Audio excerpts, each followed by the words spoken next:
And the Oscar goes to... And the Oscar goes to... And the Oscar goes to... What next? Action! One more movie.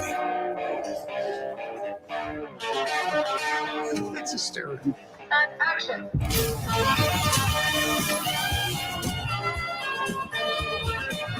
Film is a great collaborative art form. It's gotta be truthful.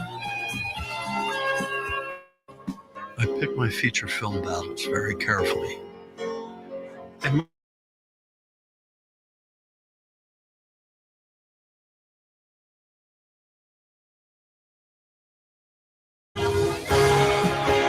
the Oscar goes to Martin Scorsese. Thank you. Thank you very much. Thank you. Thank you to the Academy. Thank you so very much.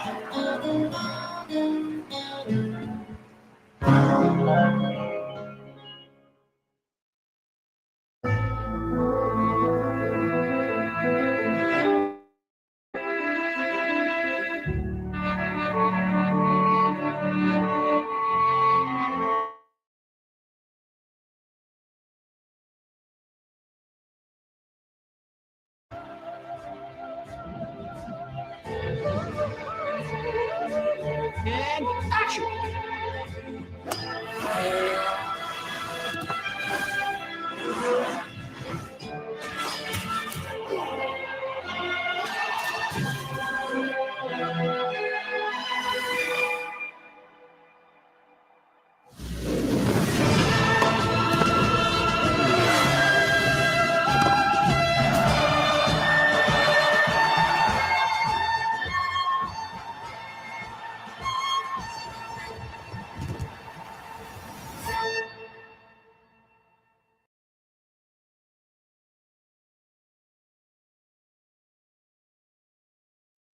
Yo, OC with you on this Thursday night. It is the 17th of April, 2025.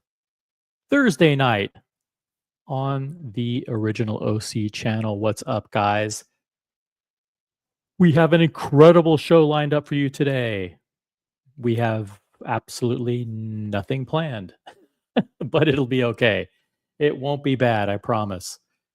Reminder to reach for the crown.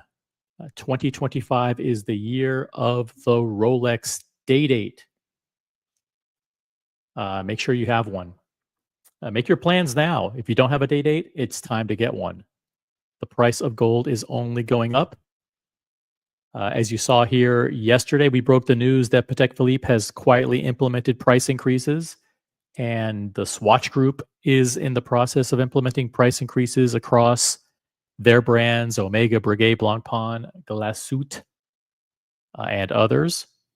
So it's the watches aren't getting any cheaper, guys. But at the same time, be careful of the games. Be careful of the AD games.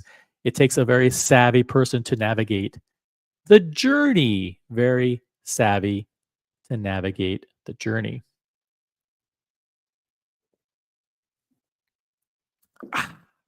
All right. Let's see who we have in the chat. By the way, reminder, a couple of quick housekeeping items. Number one, upvote the live stream. Let's like the live stream right away. I'm not even going to check the likes. I know you guys are on top of that, but please like the live stream. Number two, if you have a star next to your name, that means you are a member. You are very much appreciated. Make sure that you don't have any unused free member milestone chats. You do that by clicking on the currency icon next to the chat. Make sure you use your member milestone chats. Number three, if you don't have a star next to your name, become a member. There's the link to become a member. Number four, you can join the panel. There is a link to join the panel pinned at the top of the chat. And number five, we're actively planning Dubai for November 2025. If you want to go to Dubai with us, we have a pretty big group already assembled, over 10 people. I don't want to reveal every single person who's in the group, but we have an incredible group of people that's already committed. We're probably going to get to 15 or 20 people by the time we are ready to book. So if you ever wanted to go to Dubai, now's the chance. Let us know. We've got Logan Hall's Grill Streams, who emerges victorious, the first in the chat, the first to upvote, the first to comment. Thank you, Logan. Logan posted a picture moments ago of an absolutely mouth-watering salmon, a bourbon maple glazed salmon. Mouth-watering.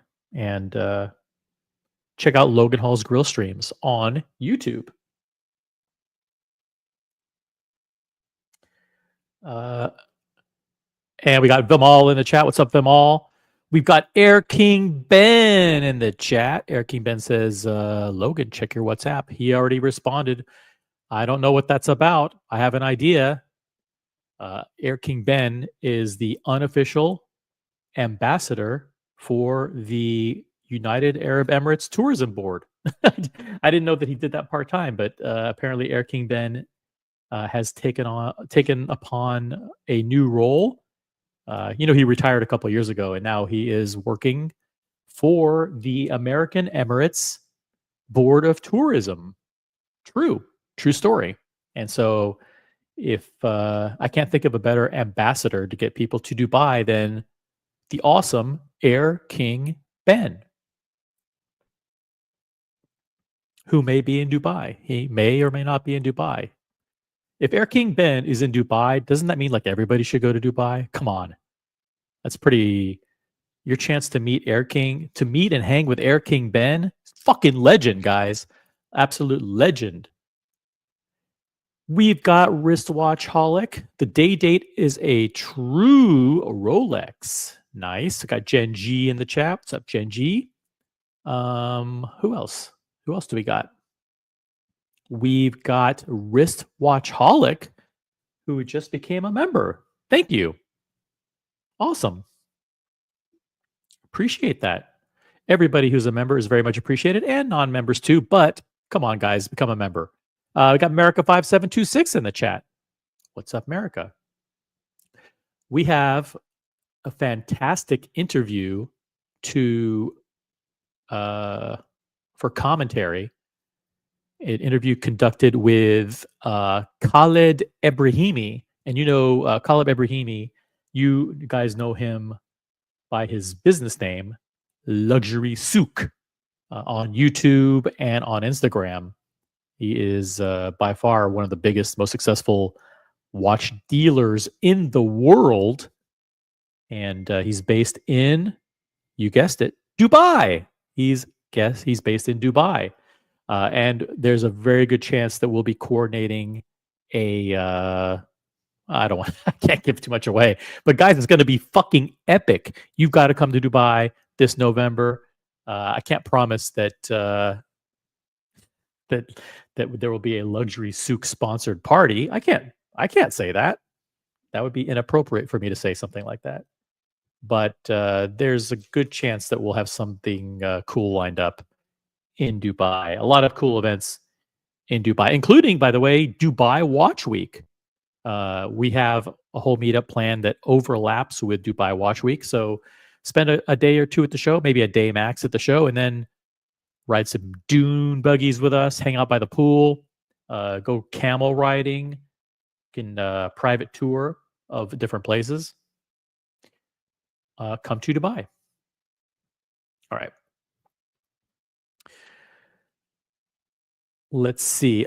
I have a very fun interview lined up here to review. But first, Mr. Tutor to You is not in the chat. But, there are always people who say, like, OC, you don't cover Tudor. Well, listen, I think that's inaccurate. I think that's way off base. I think I do a very, very good job covering all the major brands. And Mr. Tutor to You would be very, very proud that here I'm highlighting the new Tudor Explorer 2. The new Tudor Explorer 2. It's available at tudorwatch.com. I don't recommend it, but here I am showing it. So no one can argue that I didn't provide extensive and comprehensive cover of Tudor releases. And by the way, another brand that's kind of interesting is this one, Zevdet Yeshepi. Zevdet Reshepi. Now, that's not really a name that rolls off the tongue. But this guy apparently is like related to the other Reshepi guy, Johnny Reshepi.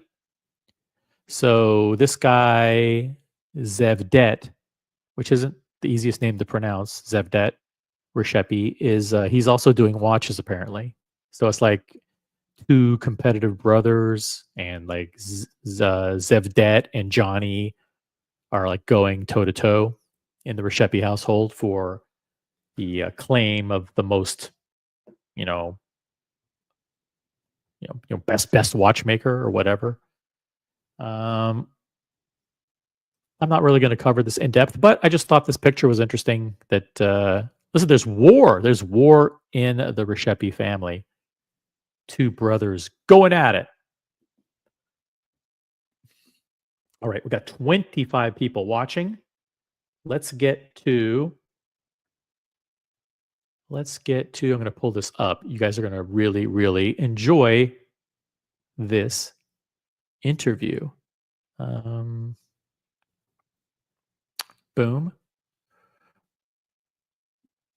Let's maximize. Maximizing is good.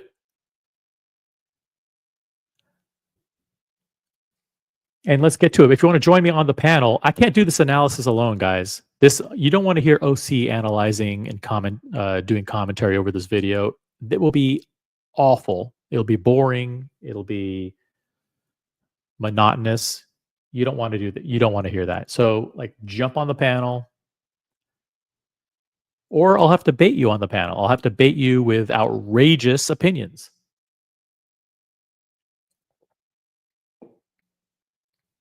The link is pinned at the top of the chat. Let's see. But before we do that, let me check the likes. We've got 10 likes. That's it. Come on, guys. Get to 15 likes. You guys work on it. If you just joined the program, hit the like button. All right. So shout out to this YouTube channel called Vibes. I mean, I'm not too familiar with it, to be honest. But this YouTuber named, I guess his name is Vibes. I fucking know. I mean, that's his YouTube channel. I'm going to drop a link to it in the chat because, hey, I mean, he deserves it. I'm going to be playing his video.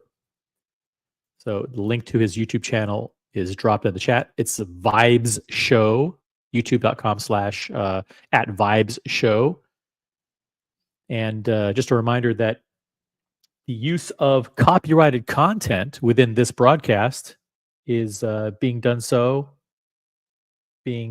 used consistent with U.S. copyright law under fair use. It is newsworthy, and we're providing commentary over the top of it.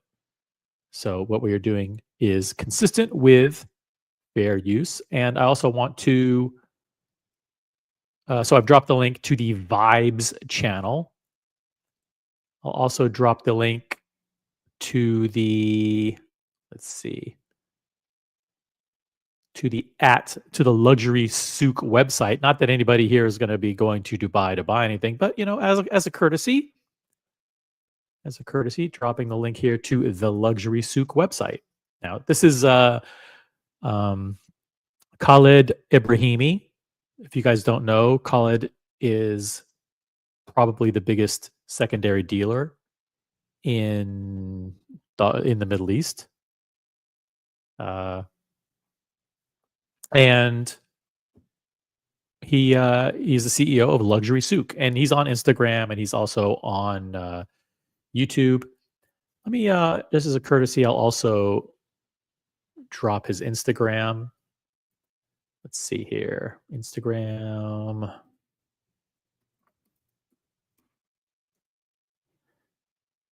Here it is. Dropping the link. Guys, follow the Luxury Souq. Let me see here. Actually, I don't follow it. I don't follow it. Maybe he's not. Oh, he doesn't have a very good Instagram. All right. Follow him on YouTube instead.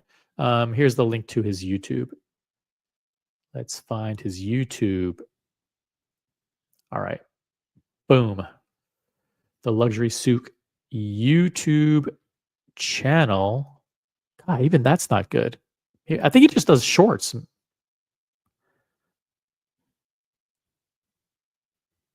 What's the deal? If anyone can find a good link to his entertainment, that'd be great. All right, cool. Let's get to the action here. Interview with Khaled Ebrahimi, CEO of Luxury Souq. And we'll be getting to the comment where he actually has some brands thrown out to him, and he says whether or not they are overrated or underrated. And we will be doing a poll for every brand that comes up. And you guys, the watch community, the global watch community, will weigh in on whether you think those brands are overrated or underrated. And you'll see if you match Luxury Souq's opinion. But first, he wants to provide some commentary. He's asked a question here about handbags and what's his opinion about men wearing women's fashion brands. And this is an interesting kind of dialogue. So let's get to it. You know, yeah, not for the big ladies Hermes bags that buy. Yeah. Now, what's your opinion on men that buy Hermes bags, the ladies Hermes bags, and they actually wear them? Have you seen? Okay, I'm not familiar. First of all, is it Hermes or Hermes? Like I think it's the French pronunciation is Hermes. It's not Hermes. So maybe it's a Middle Eastern thing. Maybe they pronounce it Hermes. But I pronounce it Hermes. But the question he's asking is, what do you think of guys who buy ladies' Hermes bags and actually carry them around? I haven't seen this. I've never seen a guy carrying around in a lady's Hermes bag. But let's see. Now, what's your opinion on men that buy Hermes bags, the ladies' Hermes bags, and they actually wear them? Have you seen though? There's some guys that buy like the big ladies' Hermes bags. I see a lot these days on social media and Instagram. Man carrying a lady's bag. That's not. I haven't seen that on Instagram. Have you guys? I don't see that a lot. Maybe he's looking at some weird stuff. The algorithm is serving up some weird stuff for him. I definitely do not see guys carrying around ladies' bags all that frequently. For me, not even Hermes, any bag. Yeah, you know, it looks very gayish. You know, it's very gayish. You can't argue with that. I would say a guy carrying around a woman's handbag is extremely feminine. Gayish is a very appropriate word, I think. You know, it looks very gayish. You know, it is very feminine. Yeah, it's very feminine. I don't want to say my opinion and express my opinion more than this because I don't want to get attacked by people. But yeah. Doesn't want to get attacked. He doesn't want to be canceled. But I don't think it's an unpopular opinion. I don't think it's a controversial opinion to say that from a fashion perspective, it's not really his cup of tea to have guys walking around carrying women's handbags. Express my opinion more than this because I don't want to get attacked by people. But it's nothing. It's not for me. Have you had guys walk in and want to buy their own Hermes bags? Oh yeah, yes, there are a lot actually. No. I mean, if guys are coming in to Luxury Souq to buy bags, don't you think they're trying to buy them because they go for way over retail? They're trying to buy them as an investment, or maybe they're trying to buy them for their wife or girlfriend and want to buy their own Hermes bags? Oh yeah, yes, there are a lot actually. No. Yes, but some of the Hermes bags they look quite decent. They look quite like a unisex or a man bag. There's some like a passport ones. Yeah, the pouches are fine. Yeah, those ones, okay, is acceptable. But some though who have Birkin and Kelly, that's a lady's bag. Yeah. Damn. Would you ever like? Yeah, Birkin and Kelly are ladies' bags for sure. I say like, bro, why are you buying this? No, I've seen even men wearing ladies' brands. Ladies' jewelry. Is it acceptable to wear ladies' brands, as he calls them? Now we're getting into some interesting territory because he's defining brands as men's or women's brands. And that is an interesting topic. Buckley says, yeah, it's gay as fuck. There you go. Skip Intro says, some of the pro ball players are sporting purses. Is that true? Thanks, Skip Intro, for the information. Does MD Chaz, does Hermes make nylon drawstring backpacks? Hey, in that case, OC is down, baby. Oh, man. Let's see. Vimal has a link here that he dropped in the chat. Let me see if I can pull it up. Oh, boy. Okay, let's see what we got going on here.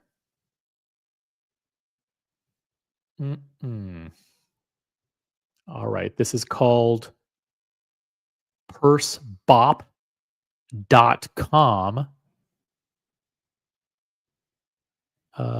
Look who's carrying Birkins. And do you want me to subscribe? Should I subscribe to stay updated with the latest handbag news? No, maybe not. I'll close that. Look who's carrying Birkins and Kellys. Well, we're well and true in the era of embracing the power bag, proving that fashion has no rules or boundaries. And while we feature women and their perfect purses often, what about other genders? What about other genders? ASAP Rocky has been seen rocking the Bottega Veneta Andiamo in pink, and Harry Styles has embraced the hottest bag of the year, the Rose Margot. Let's see what we got here. We've got a picture of Jay-Z. Both of these images are courtesy of Vogue. So this is Jay-Z. Who's the guy on the right? Who is that? I don't even know who that is. Is that like who is that? That's not Justin Bieber, is it? I have no idea. Someone can tell me in the chat, who is that person? No, that's not Harry Styles. Doesn't look like Harry Styles at all. But beyond these trendy picks, Hermes bags have long been a staple for celebrities and influencers alike. Let's take a look at some of the famous figures who are creating their own fashion rules and rocking their envy-worthy Hermes bags. Travis Scott. Oh, jeez. What the F?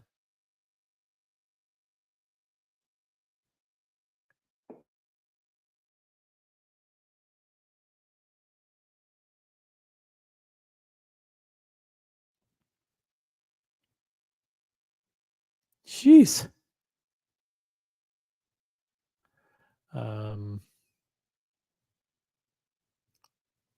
Okay. Let's see here. That wasn't Jay-Z? No, that's that's ASAP Rocky? I thought it was Jay-Z. Okay, sorry.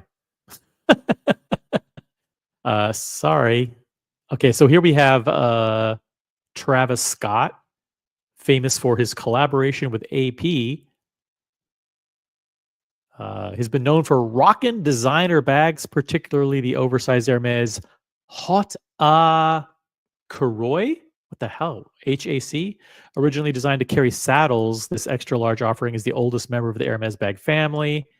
Travis has been spotted with an array of head-turning Hermes bags. Okay.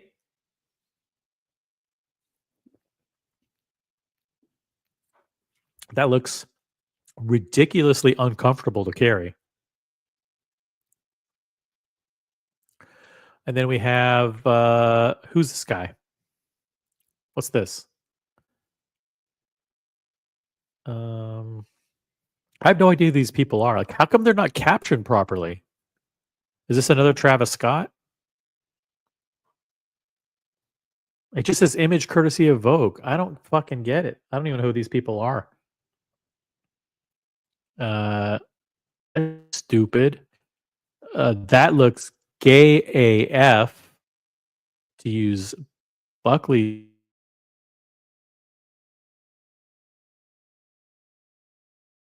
Looks like a Kelly, like an Hermes Kelly. Don't know who that is. Who is that? Not quite sure. I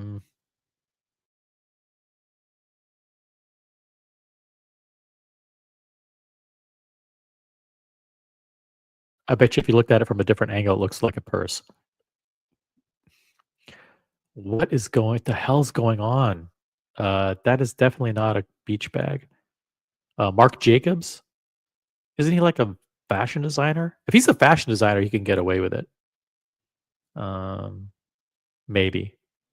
But it's still a purse. It doesn't take away the fact that it's a purse. Okay, that's not a very masculine look. All right. Enough of that. I'm sorry. Enough of that, guys.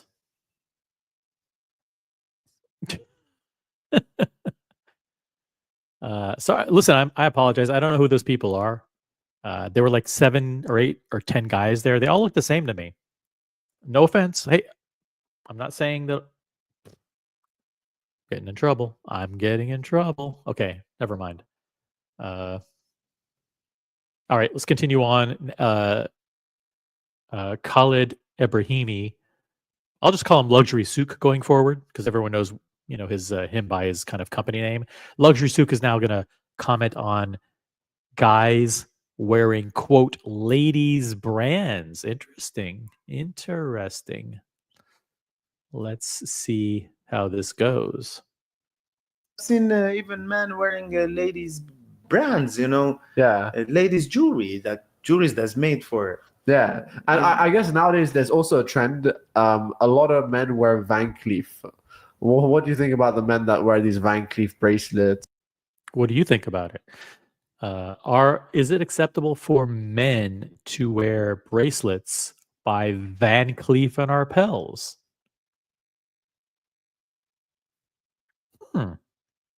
Should that be a poll?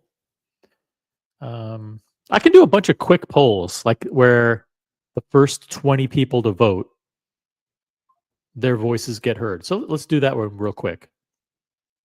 Let's see. I'll do a quick poll here. Acceptable for men to wear Van Cleef and Arpels jewelry? And it's a quick yes or no. It's a quick yes or no. Boom. Poll is live. Everybody watching, vote quickly. We will, let's get to 20 votes real quick. Once we get to 20 votes, we'll close the poll.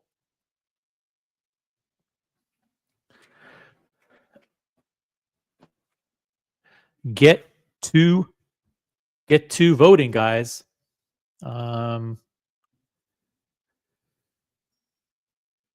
Is it acceptable for men to wear Van Cleef & Arpels jewelry? Vote in the poll now. We have over 35 people watching, so we should be able to easily get to at least 15 votes. Guys, vote in the poll.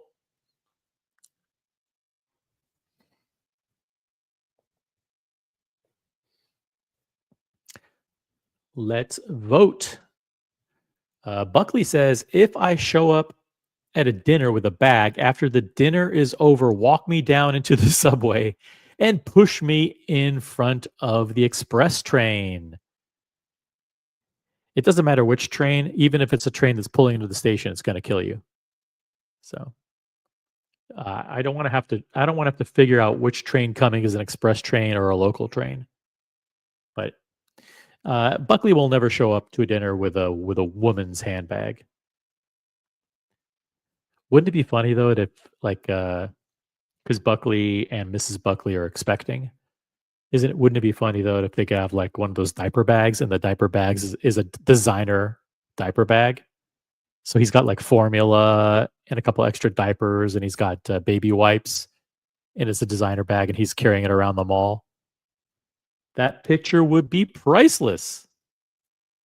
What's up, Julius Caesar? What's up, Omar? Ryan Hofre?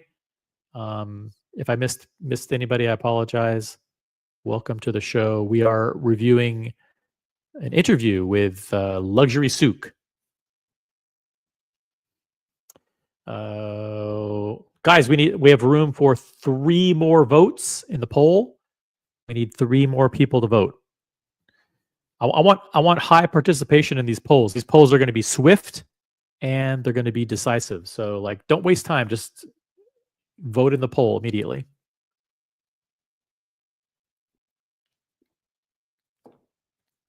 If you're watching right now, vote in the poll. Is it acceptable for men to wear Van Cleef & Arpels jewelry? We need to get to 20 votes. Vote in the poll. And we will reveal the answer.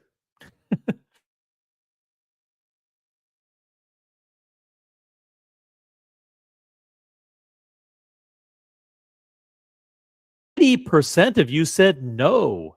80% of you said no. 19% of you said yes. They're pretty decisive. I can't think of any topic where you get 80% on one side or the other. So it is, according to the watch community, not acceptable for men to wear Van Cleef & Arpels jewelry. That's made for. Yeah, and I guess nowadays there's also a trend. A lot of men wear Van Cleef. What do you think about the men that wear these Van Cleef bracelets and accessories? Yeah, good luck.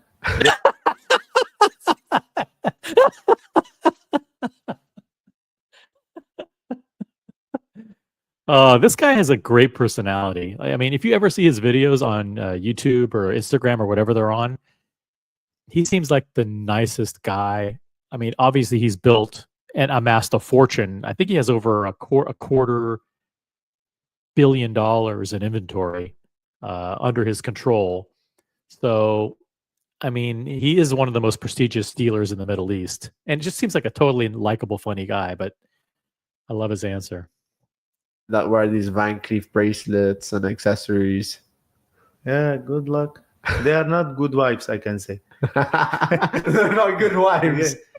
No, it depends where you're coming from, Yeah. I'm sure most of the men, majority, they're not big fan of having Van Cleef jewelry on your wrist. And he's right about that, because we just had a poll and 80% of the viewers, and it's, we're 99.734% male here.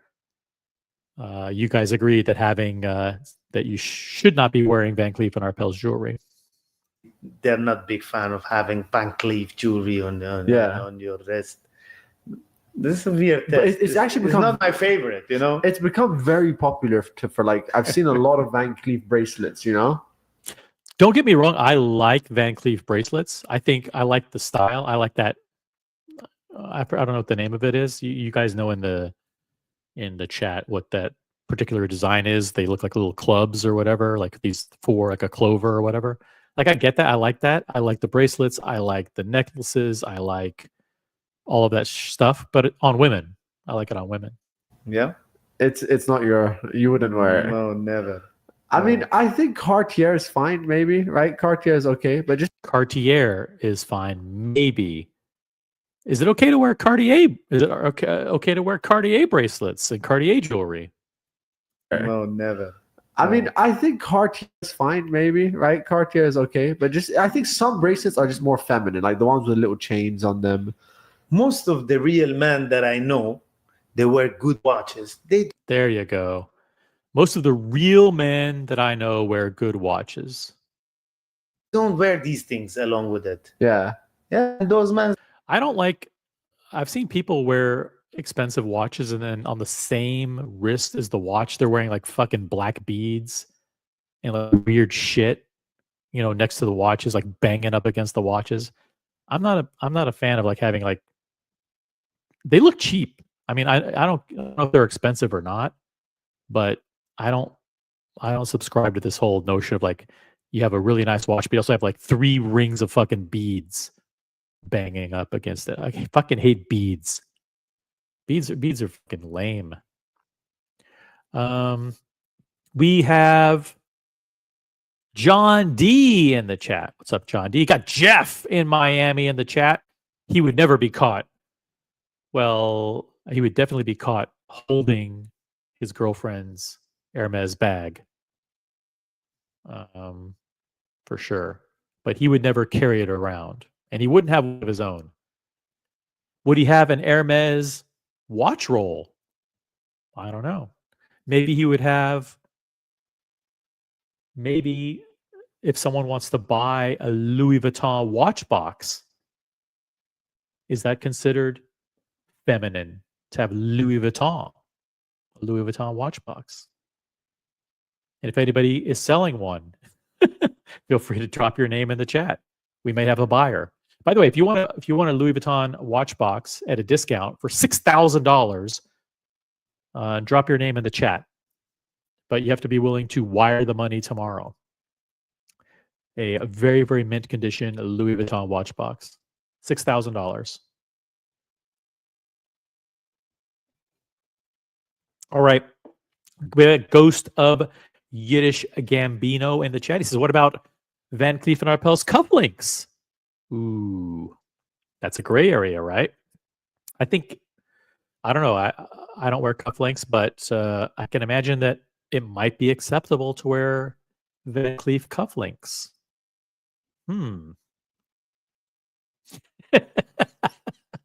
MJ just sent us a carbon fiber Lamborghini stroller.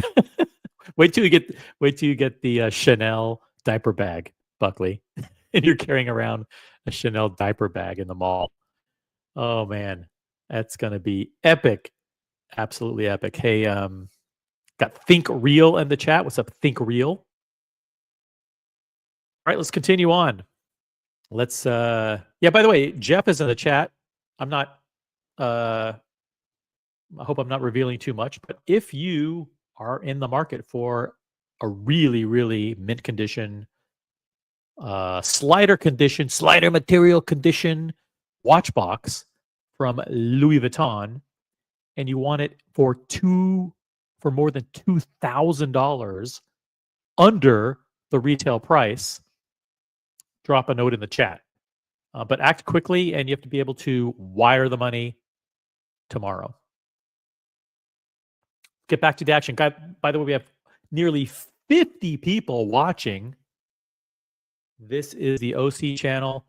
Guys, jump on the panel. I'm not going to beg, but I'll drop the link, even though it's pinned at the top of the chat. Join the panel. See, Jeff is in Miami, so they got they got all kinds of stuff going on in Miami. They're carrying Hermes bags. They're wearing Van Cleef jewelry. I have no idea what's going on there. All right, let's do this. What is the configuration of the Louis Vuitton box? Whoever has it. Actually, you guys know each other, so you can just communicate privately. You're in the same freaking WhatsApp group. Jesus Christ. All right, let's get back to the action. 50 people watching. Let's get to 30 likes. Guys, this is going to be a spicy show. If you want spice tonight, I want to see some super chats flying in. Today is Thursday super chats. Thursday super chats. Get those super chats flying in. We're going to do a spicy show. Wait till we get to the topic of overrated and underrated brands. Some people's heads are going to fucking explode. We're going to let it all fly during that segment. So jump on the panel. All right. Luxury Souq, back to the action.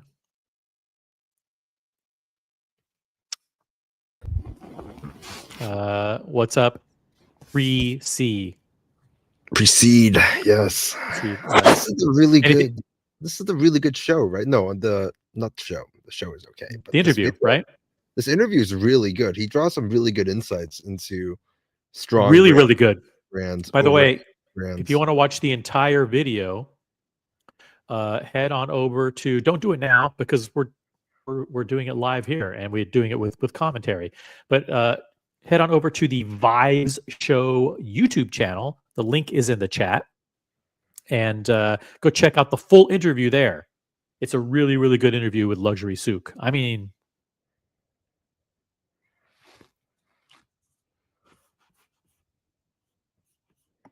okay, that was a little bit of a I may have a couple of occasional Wi-Fi glitches here, so just bear with me if that happens. Then I'm still here. All right, back to the action. By the way, do you have any comments on any of the topics covered thus far? Either guys carrying women's handbags or guys wearing quote lady brand jewelry? I think in today's day and age, gender is becoming more and more blended. So, it's okay if you want to wear women's jewelry. I mean, as we know, a lot of people in the watch community love wearing women's accessories, whether it's rings, bracelets, necklaces, hair. It's we're a pretty diverse group on here, it seems.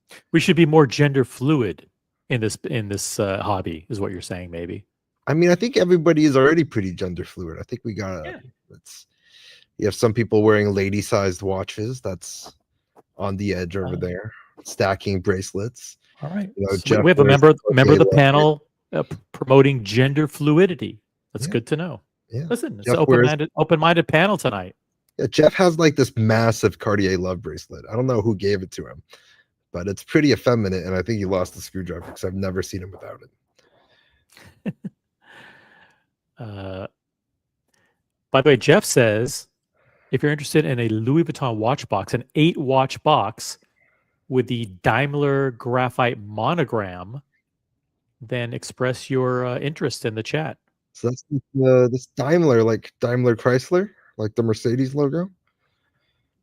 It's no, I'm kidding. I've seen it. Yeah, he'll send you a picture.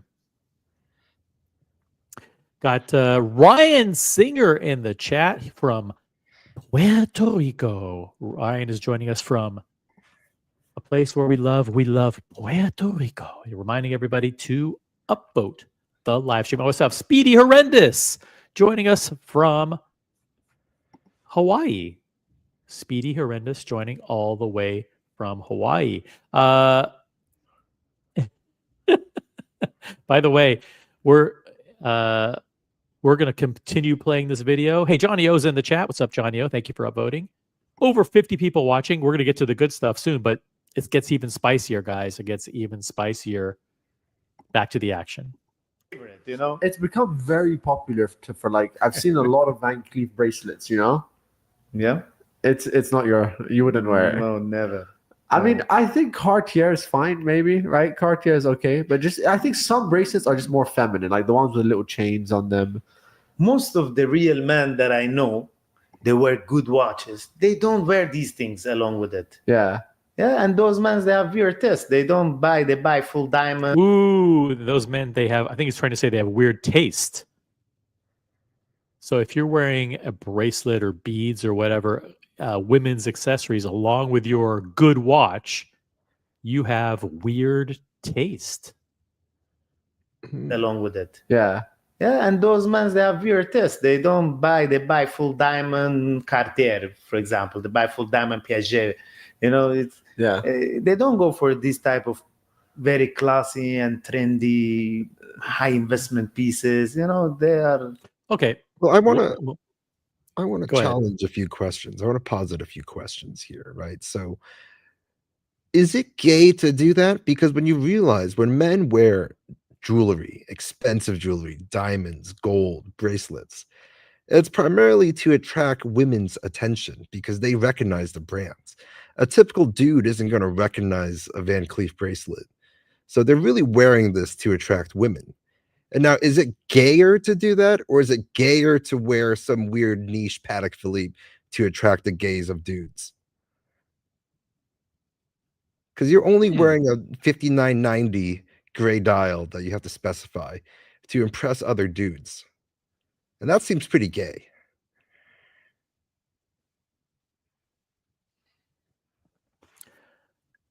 Do guys wear jewelry to appeal to females, or do they do it to show that they have style? Or that they can relate to women's sense of style? Or to show like, hey, maybe I'm rich. Maybe, if you want a bracelet like this, hang out with me. I'm in Miami. This is an open invitation to become a sugar baby.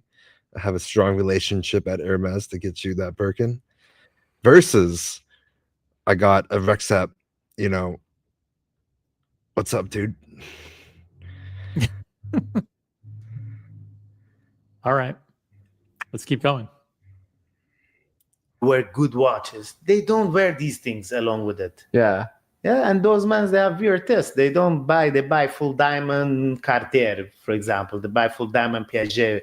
They don't go for this type of very classy and trendy high investment pieces. They are on a different direction. In a different direction. Investment pieces. They are on a different direction. In La La Land. New money. New money. Okay. All right, that was a good topic. Confused. Don't know what to do with it. He or she or which watch to go for. Ooh, okay. Shots fired. So basically he's saying that people who wear bust down watches, diamond Piaget or diamond Cartier, or they wear beads or jewelry with their good watches, they're confused. They're confused. They have weird taste, but they're also confused, and maybe they're a he or a she, and they don't know how to identify. Comments? I don't know. I feel like you usually wear a watch for a purpose. Like if you go back out to that shot, like you see all of those watches on the table, right? You wear a watch because you want to convey a part of you. You wear a watch because it's an expression of something about you. You want to do something with that. It's whatever. And, it could be like maybe you like diamonds. Maybe you like shiny things. A little gay, but nothing too wrong with that.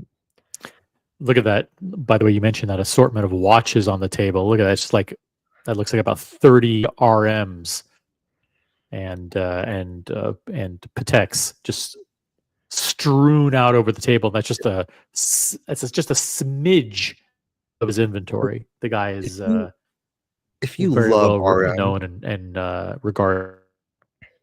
because I think we need to go back to this. And if you wear Richard Mille, what are you trying to Type say of about yourself? very classy and trendy, high investment pieces. You know, they are on a different direction. You know, in La La Land. You know? Yeah, new money. Okay. New money, confused. Don't know what to do If with it's he or she or which watch to what go they for. identify as. Now, obviously, you know all the watches. You've always dealt with it. Right now, for you, what's your top 5 watches of all time? Ooh, this is a tough. That's a tough question. The guy's a dealer. He's been a dealer for, 15 years at least. Yeah, the guy's. For him to have to identify top 5 watches, I have no idea what he's going to. Brands, just watches, individual watches. Yeah, what is the guy asking here? We'll find out. It's top Just 5, for the first time along with you guys. So let's see what he says. What are your top 5 watches of all time?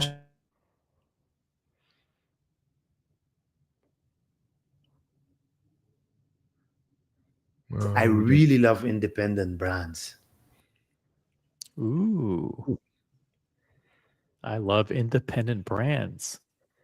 I wasn't expecting that answer. Is Richard Mille still considered independent? Because all I saw were Richard Milles. All I saw were Patek Philippe's.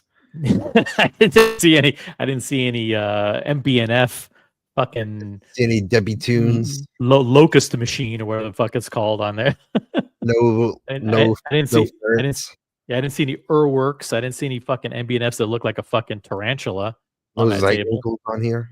All I saw were Pateks and Richard Milles. It seems like he has a preferred watch brand. Yeah, what does he mean by independent brands? 5. See, to be honest, I really love independent brands. Yeah. I watch mostly independent brands, for example, like F. Pigeon. Yeah. Or like Pigeon. Okay. F. Pigeon. You must agree with that 100%, Eddie.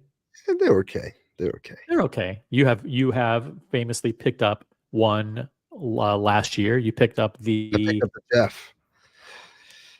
You picked up what? I picked up the Jeff. The Jeff.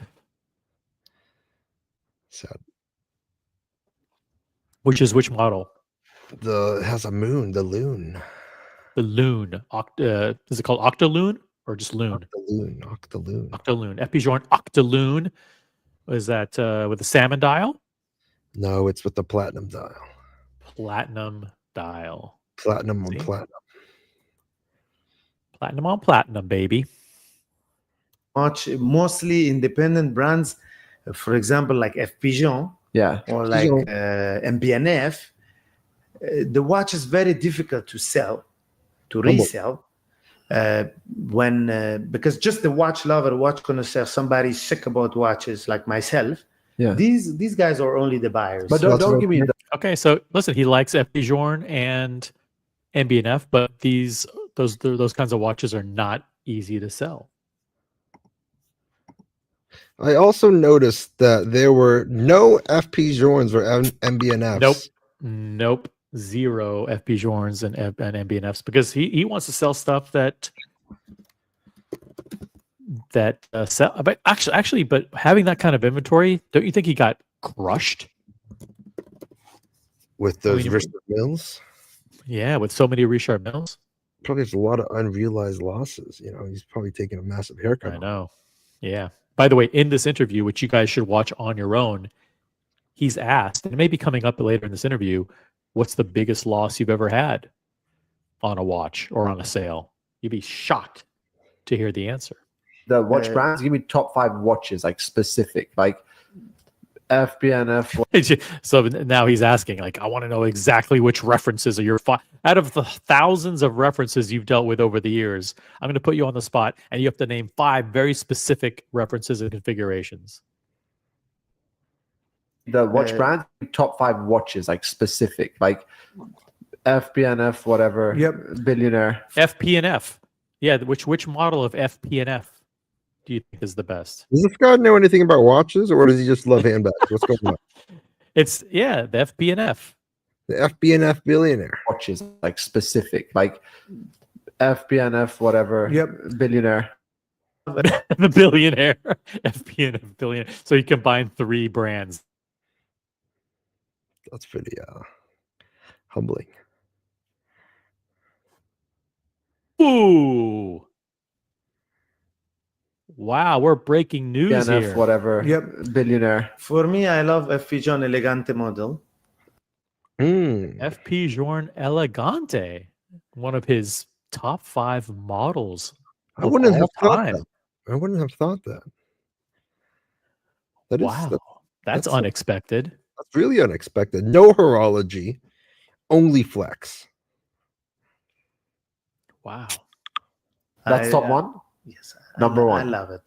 I love the watch. It's not very high end, but I love it. Okay. I love the Nautilus as usual, an Aquanaut, an AP. Nautilus and Aquanaut makes sense. Those are He sells a lot of those, but so all those are three two of his go favorites.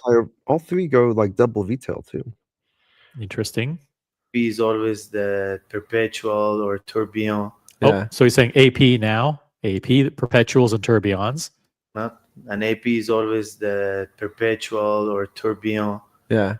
I love overseas collection Of course, the Vacheron Constantin overseas collection. Now he's broadening out. He's not naming specific models. He's saying, "Hey, these are the collections and families that I like." And FP Journe Elegant, Nautilus, Aquanaut, AP Tourbillons, AP on Perpetuals, and Vacheron Overseas. Is there any surprise here? Nope. Maybe the Elegant. Overseas is a little surprising. That's almost shitter. Yeah. But keep in mind, like the overseas, in his mind, he's probably thinking they have overseas tourbillon, overseas perpetual calendars, overseas skeletons. You know, those are very high end. No, give me top 3. Your favorite watch of all time, number 2, number For fuck's sake, this guy's relentless. The guy's trying to give you the best answers that he can, and now you want to browbeat him.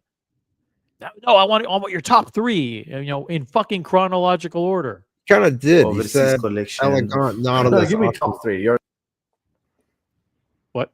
Sorry. Continue. favorite watch of all time, number 2, number 3. It's 1, 2, 3. It's very difficult to choose 3 good. Good for you. Don't fucking answer him. Yeah.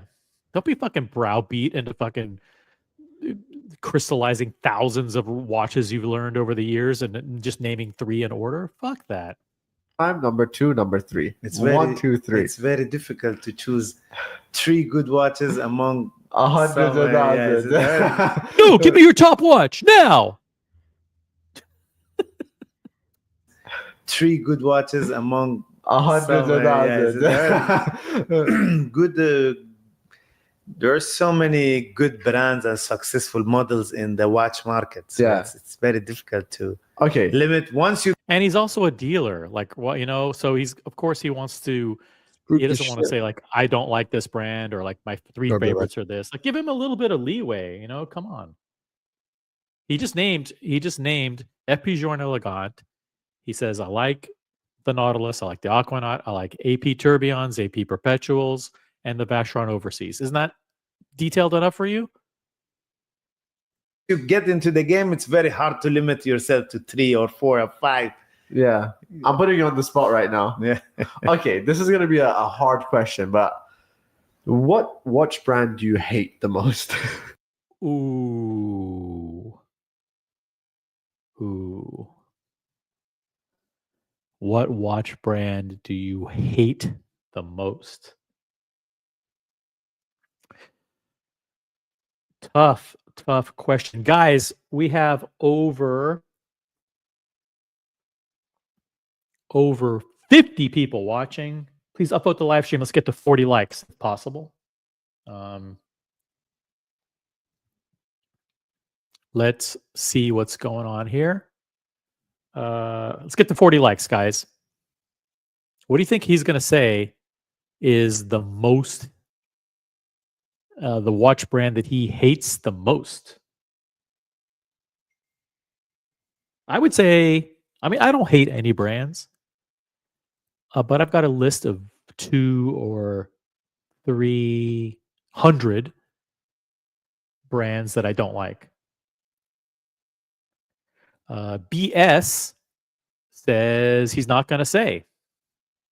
Whole Milk says Christian Ward. He's going to say Christian Ward. Gambino says he's going to say Jager le Coult. Jager le Coult. Hey, you got CQ in the chat. He's actually a super savvy watch guy. Don't believe the character. No, Luxury Souq is very, very savvy. No doubt about it.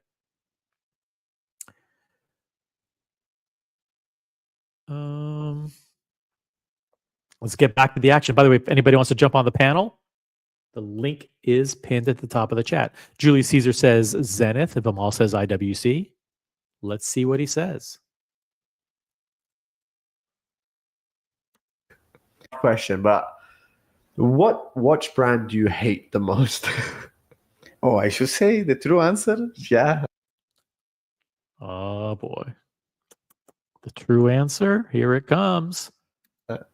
It's not about the watch itself or the model or the design. Yeah, just the brand. It's just Ooh, the suspense. The suspense. oh, I should say the true answer. Yeah.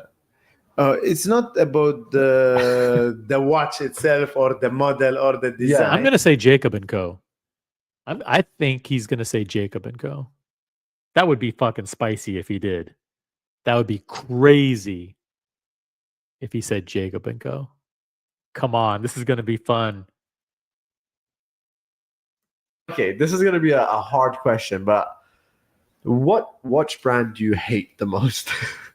Oh, I should say the true answer. Yeah. It's not about the watch itself or the model or the design. Yeah, just the brand. It's just the selling strategy of the brand. I don't really like it. There are brands that they do not create resale value for their watches, or they sell in a weird. They have a very weird selling strategy. Yeah. Okay, so it's not about the watch itself. It's about the fact that they don't do a good job retaining value and they don't sell for over retail. And he's questioning the companies and the brand's ability to market. I don't want to put words in his mouth. You guys can interpret it for yourself, but I think that's what he's saying, that he thinks there are certain, regardless of the watch itself, there are brands that don't do a good job marketing themselves and positioning their watches as valuable. They don't really like it. There are brands that they do not create resale value for their watches, or they sell in a weird. They have a very weird selling strategy. Yeah. You know, like many fall into this category. Like I hate resale value of the watches, like Cartier. Ooh, Cartier. Boom. Jacob. Jacob and Co. Boom. Let's let those fucking bombs fly. Value of the watches, like Cartier, like a Jacob, like Piaget. Ooh. It's all jewelry watches mostly. Oh, okay. Jewelry brands that get into watches. Cartier, Jacob and Co. and Piaget. He doesn't like those brands. You put a lot of hard-earned money into these brands, Yeah. and the resale value is awful. Yeah. Ooh, resale value. The resale value is awful. Shot across the bow of Cartier, Jacob, and Piaget. Yeah. And the resale value is awful. Yeah. So maybe you can say it's for those people who do not worry about the money at all. Yeah. You know, people who buy Patek and AP and Rolex and an Atom, I would say they are. Hey, look at that. Shout out to Luxury Souq, who just named the 4 top brands according to the original OC channel. Those are the 4 brands that we cover here. Patek Philippe, AP, Rolex, and RM, which is transcribed here as Atom, but it's really RM. So the people who buy those brands care about resale value. Is that what he's about to say? The people who buy Jacob, Cartier, and Piaget, they don't worry about the money because they're going to lose their ass on these purchases. those people who do not work. Those maybe you can say it's for those people who do not worry about the money at all. Yeah. People who buy Patek and AP and Rolex and Adam, I would say they are not as rich as those who buy Jacob or Piaget or Cartier. Actually, They're not as rich.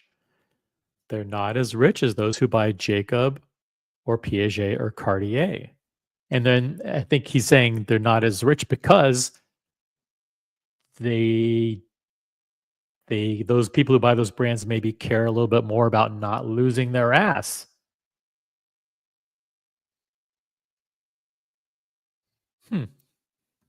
when you don't care anymore about resale values, you should buy those watches. Yeah. Okay. I'm gonna play a little game. It's overrated or underrated. And Ooh, okay. Now we're getting to the fun part.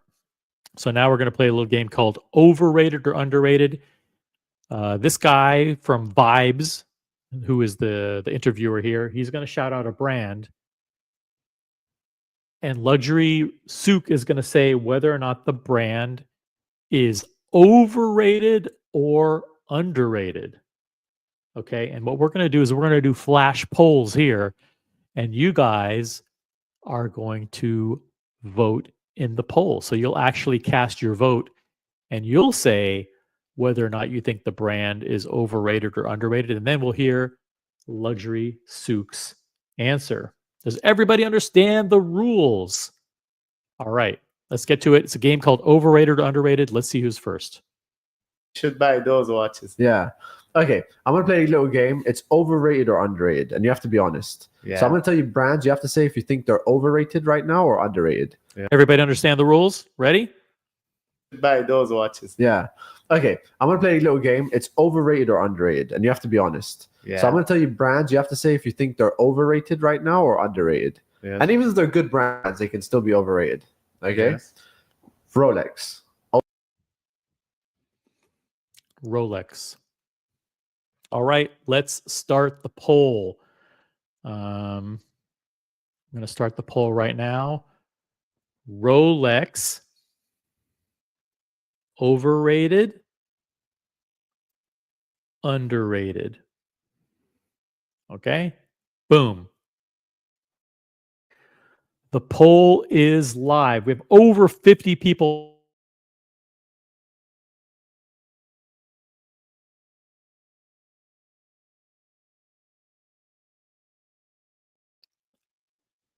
Is Rolex overrated or underrated, according to you? And we will keep track of the results. Okay? Guys, vote in the poll now. We're going to do quick flash polls, which means don't waste time. Let's get to the action. The question is, Rolex, are they overrated or underrated? Simple question. You can define it however you want to.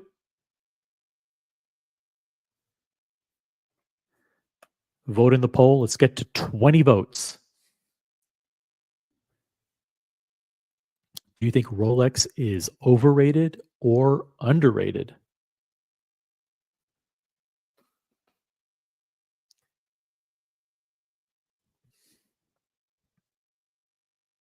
And by the way, after you vote, feel free to explain your answer in the chat. Explain why you think it's overrated or why you think it's underrated. Justify your vote. You know, it's okay. No, all opinions are welcome here. You can say it's overrated. You can say it's underrated. Just as long as you can back it up. But you have to say one way or the other. Are they overrated or underrated? There's no middle ground here. No middle ground. Let's get to 20 votes. There's room for 3 more votes to be cast. If you're listening right now, quickly head over to the phone, head over to the desktop, and vote in the poll. We need 20 votes to continue on and reveal the answer. Rolex, are they overrated or underrated?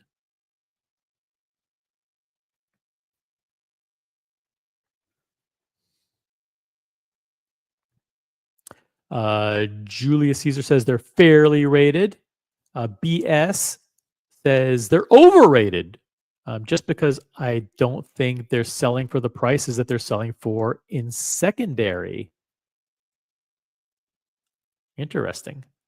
Guys, we need 3 more votes in the poll.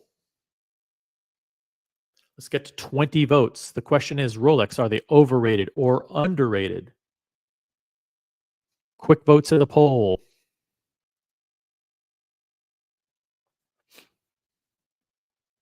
One more vote left.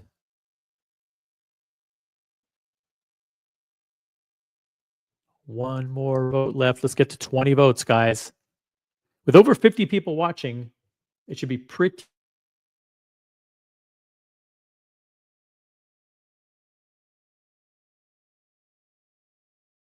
Boom. The results of the poll are in. Rolex. 60% of you say Rolex is overrated. 40% of you say Rolex is underrated.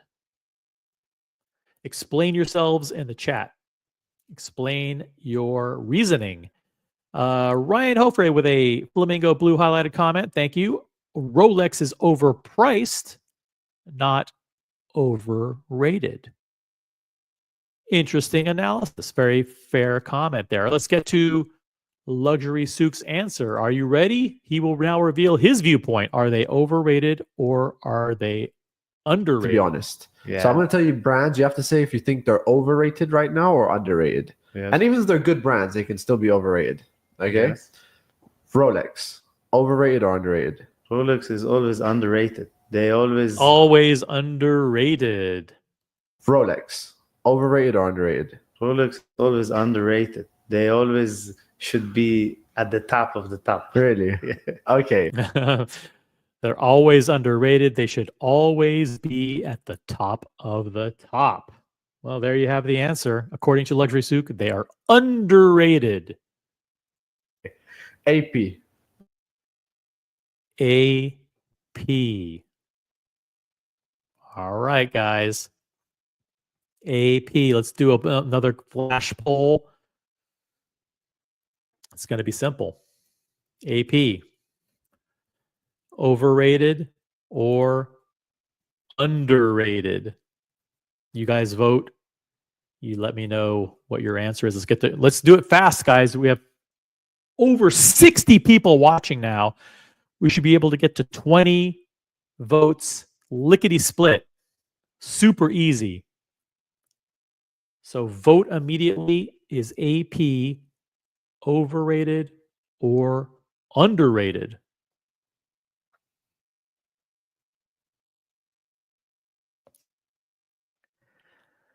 By the way, please rationalize your arguments in the chat. Please explain your reasoning.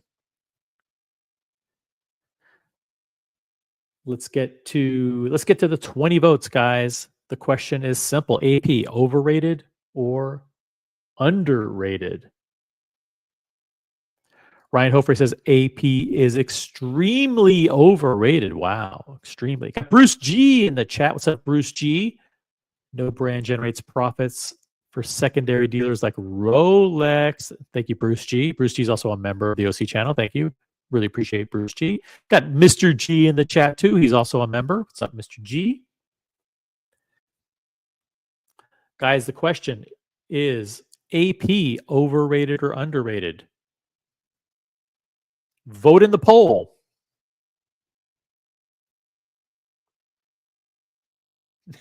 Got Captain in the chat. Captain says 60% of your viewers were wrong on Rolex. Wow. Captain thinks Rolex is overrated.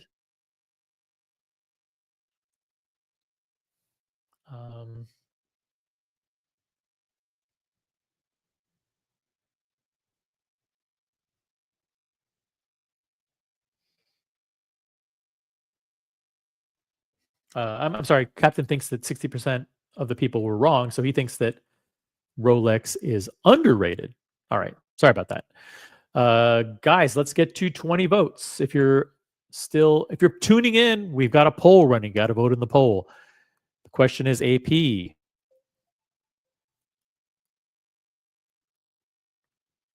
AP overrated or underrated?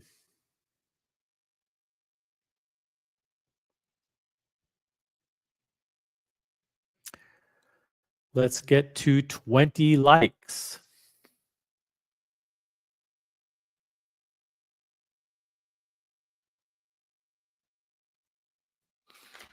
Simple question, guys. It shouldn't take that much consternation. Shouldn't take that much effort. We will reveal the answer momentarily, but we need to get to 20 likes, 20 votes first. Come on, guys, quickly. What is there to think about, really? Boom, there we go. We got the 20 votes. And the results are in. AP, wow. 80% of you say AP is overrated. Overrated. 20% of you say AP is underrated. What does Luxury Souq think? Let's go back to the video for the answer. Should be at the top of the top. Really? Okay. AP. Overrated. AP. Ooh, overrated. Top of the top. Really? Okay. AP. Overrated. AP doesn't deserve as much as. But I thought they're still undervalued. Successful. Really? Yes, they are. No, they are. He had to think about that for a second. No. Interesting. I thought they were undervalued. And he goes, no. Doesn't deserve as. AP. Overrated. AP doesn't deserve as much as. But I thought they're still undervalued. Successful. He cut him off. It doesn't deserve as much as, and then you fucking cut him off and wouldn't let him answer. Fuck. Top of the top. Really? Okay. AP. Overrated. AP doesn't deserve as much as. But I thought they're still undervalued. Successful. Really? Yes, they are. No, they are overvalued. Okay. Ooh, they're overvalued. Boom! Luxury Souq. He's an expert, an absolute expert on these watches. His opinion is carries a lot of weight. And he just said AP is overrated and overvalued. Love it. Love it. He's bringing the spice, guys. He said Rolex underrated and AP underrated. Okay. AP. Overrated. Overrated. AP doesn't deserve as much as. But I thought they're still undervalued. Successful. Really? Yes, they are. No, they are overvalued. Okay. Patek. They're overvalued. Woo! That is, if that's not a leading indicator, I don't know what is. They're overvalued. And this is a guy who sells tons of APs for a living, okay? They're overvalued. All right. This is good shit. Next up. Oh. No, they are overvalued. Okay. Patek. Ooh. Here we go, guys.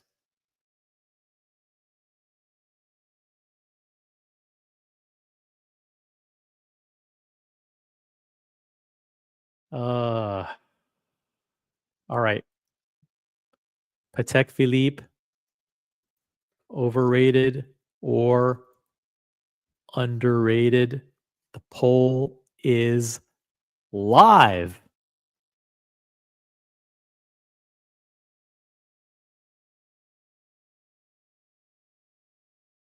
Rated or underrated? What say you, the global watch community? Your opinion I'm not going to lie, your opinion isn't as important as Luxury Souq's, but it is an interesting data point. No, your opinion matters a lot. Your opinion is important. Your collective wisdom is what drives the entire global watch industry. Let's get to 20 votes. Patek Philippe, are they overrated or underrated? We've already had 2 polls. Rolex, 60% of you said they were overrated. And then AP, 80% of you said they were overrated. What do you say about Patek Philippe? Cloud Ken says he won't say that Patek is underrated. Wow, he won't say they're underrated. So you think he's going to say they're overrated? No, sorry, overrated. So he won't say that they're overrated. Patek is God tier, says Ryan Hofre. John D says AP is one of the few watch brands that focuses on hype instead of watchmaking to their own detriment. Let's get to 20 votes in the poll. The first 20 people to vote will have their voices heard. And if you aren't one of the first 20, you will be left out. That's just the way it goes. The first 20 have their voices counted. One more vote needed. One more vote needed to close the poll. Boom. Got it. And wow, the results are the same as Rolex. Patek Philippe, overrated 60%. Underrated 40%. Wow. Wow, you guys, so far, 60% of you think Rolex is overrated, 60% say Patek's overrated, and 80% say AP's overrated.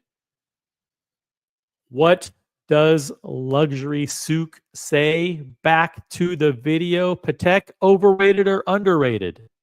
No.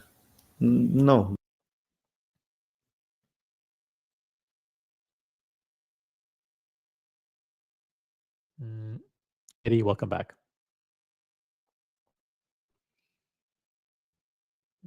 You're on mute. All right, back to the action. Patek, overrated or underrated?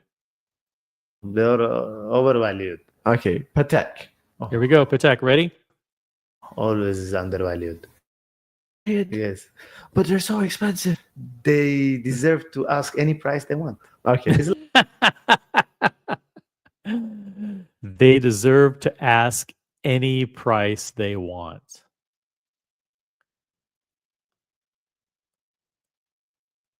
There you go. You heard it directly from him.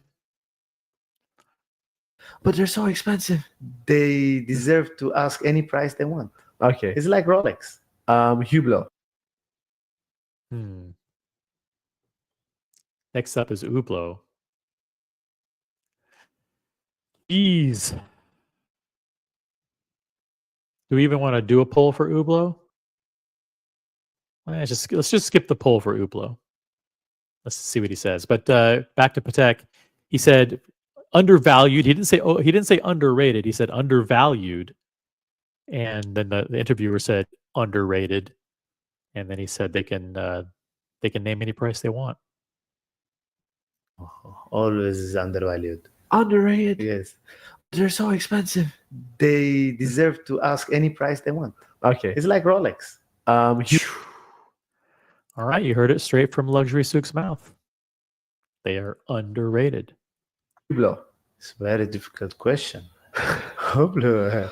When you talk about Hublot, nothing comes to my mind. I don't know. It's an expensive brand. It's a cheap brand. They're all over the place. Yeah. And they are underrated. Everybody. Ooh, there you go. Hublot is underrated. I think he's right in the respect that they've been knocked down so much over the past decade or so that they have nowhere to go but up. So all over the place. Yeah. And they are underrated. Everybody hates them. So it's already They deserve a underrated. little bit more respect. Yeah, that makes sense, right? They're everybody hates them, so they deserve a little bit. They deserve more respect than they currently get. Yeah. And they are underrated. Everybody hates them. So it's already They deserve a underrated. little bit more respect. Final one, Richard Mille. Ooh, Richard Mille. This is the guy who makes his living selling Richard Mille. So you can pretty much, I don't want to say. I mean, I'm watching along with you guys. So let's start the poll question here. Richard Mille, overrated or underrated? Let's see what you guys say.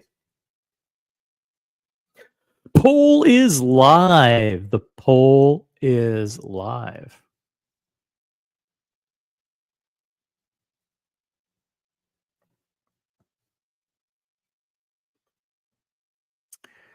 And the poll question is Richard Mille, overrated or underrated?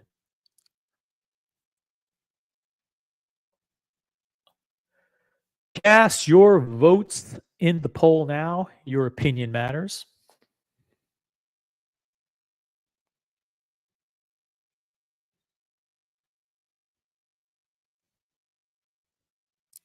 Let's see where you guys end up.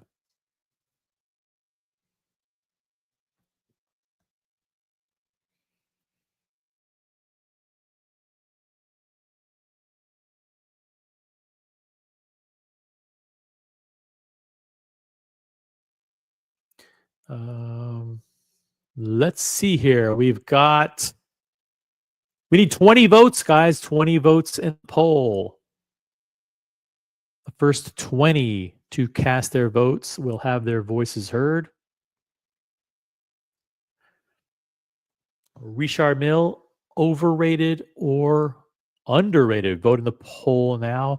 John D says Richard Mille, overrated for some kind of industrial production.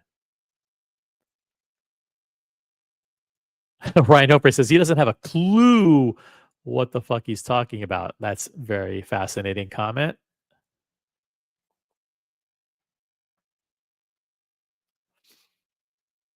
BS says, I think he's speaking about the brands themselves as a company, not the actual watches. Well, yeah, I mean, that's what we're talking about. The brands. Are the brands, are they overrated or underrated? Two more. We got room for two more votes in the poll. The global watch community speaks with a unified voice. Richard Mille, overrated or underrated? What do you think he's going to say? That should be a separate poll question, right? What do you think maybe I'll ask that as a separate question. Okay, so Richard Mille, overrated or underrated, and the poll has closed. Wow. 95% of you say Richard Mille is overrated. Woo! Let me just do another quick poll here. Luxury Souq will say that Richard Mille is overrated or underrated. We can do a quick poll here. Now, this poll is, what do you think Luxury Souq will say? Will Luxury Souq agree with you, or will he not agree with you?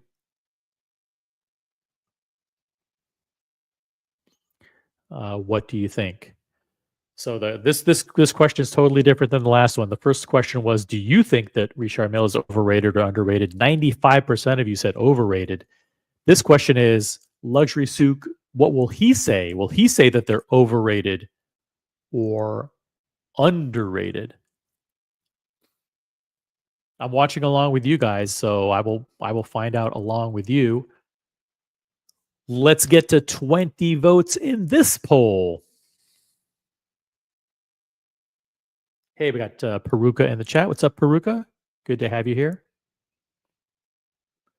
Still have over 50 people watching tonight, and it's a one-man show. 50 people watching the one-man show tonight. Hope you guys find this entertaining. If you do, hit the like and show some support for the stream.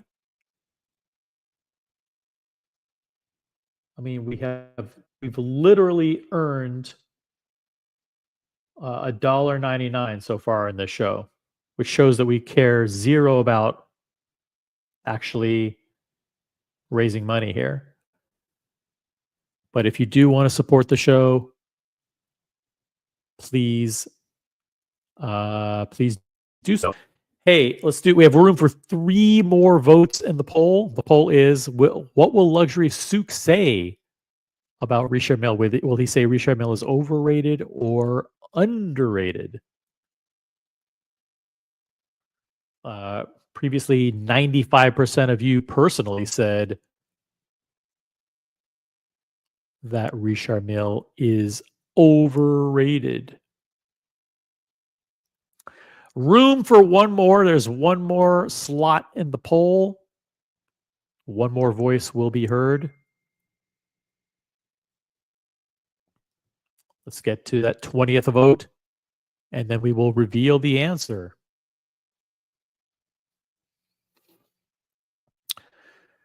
Come on, guys. One more person.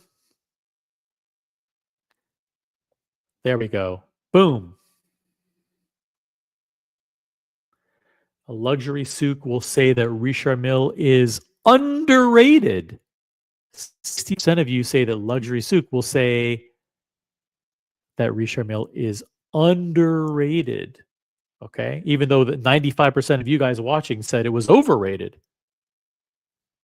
Well, there's only one way to find out. Here we go. Richard Mille, what is the answer? Little bit more respect. Final one, Richard Mille. Overrated for sure. Ooh, overrated for sure. Boom! Luxury Souk, keeping it real. Let's get this straight. Rolex, underrated. AP, overrated. Patek, underrated. And Richard Mille, overrated for sure. Boom! Laying down the law. Hey, Pip, what's up? Good to see Pip in the chat. Got St. Peter. What's up, St. Peter?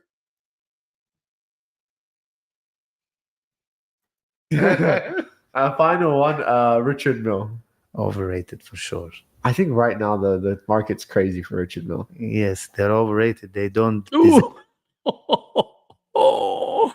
I think right now the market's crazy for Richard Mille. Yes, they're overrated. They don't deserve as much as attention they grab in the market. You think so? Ooh, they don't deserve as much attention as they grab in the market. Woo! Overrated for sure. I think right now the market's crazy for Richard Mille. Yes, they're overrated. They don't deserve as much as attention they grab in the market. You think so? Yes. Damn. Now, damn. Boom. Oh man, that was fun. That was fun. Buckley in the chat says, of course, Richard Mille is overrated. They charge $300,000 for watches that have movements that are in a $7,000 Parmigiani. Ooh. Guys, this was check out this full interview with Luxury Souk. Khalid Ebrahimi. He's the CEO of Luxury Souq in Dubai. And you can check out the video on this guy's channel. It's called Vibes. The guy's called Vibes. So there you go. There's the link to the Vibes channel. Go over there and watch this full video. It's really, really good. Let's keep going. Let's see what else is in here. Obviously, Richard Mille's done so well in the past few years. What's the next brand which you think is going to boom in the next 5 years? Ooh. Richard Mille's done really well. What brand do you think is going to boom in the next 5 years? I'm not going to do a poll, but we have 50 people watching. Can you name a brand or two that you think is going to boom in the next 5 years? And after you guys throw out some of your ideas, I will definitely offer my opinion.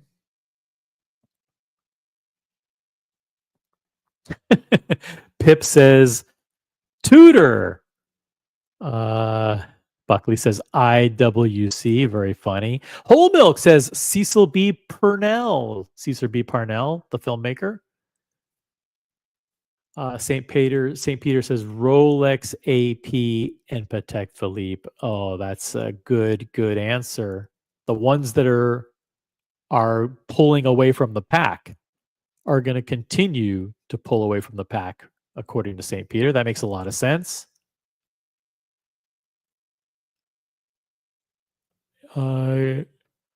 What else? What other opinions do you guys have? What brands are going to pull away and boom over the next 5 years?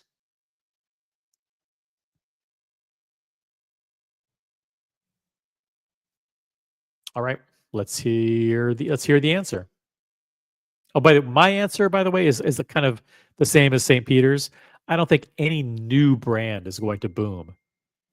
I don't think any brands are going to boom. I just think the brands that are continuing to crush it will expand their lead and continue to crush it. And that's really Rolex. It's really Rolex and Patek, AP, and Richard Mille. Although recently AP and Richard Mille, I don't know. I think Rolex and Patek are pulling away.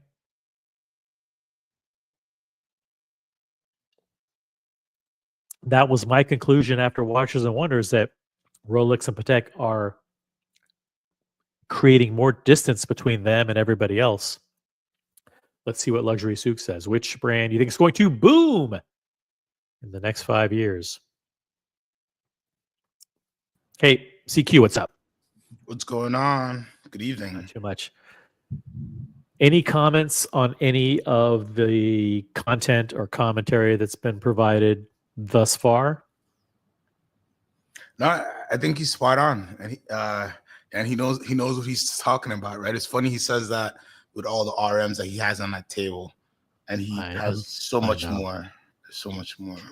Amazing, huh? That the guy is like the RM guy in the Middle East, and yet he'll still say they're overrated for sure.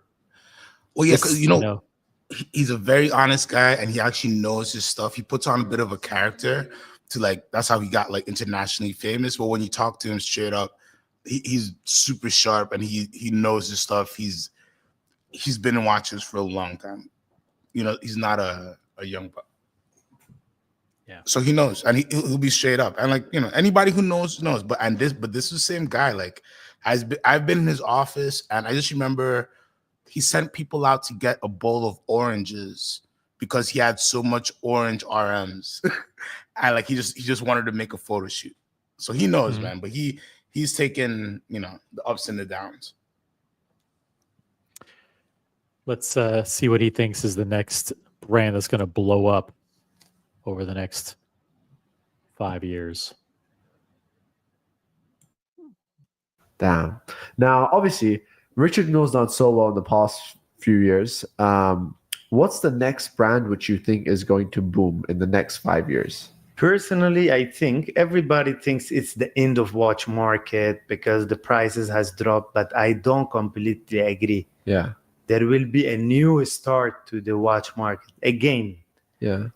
Still a lot of watches of Richard Mille, Patek, Rolex, RM. It's above the retail.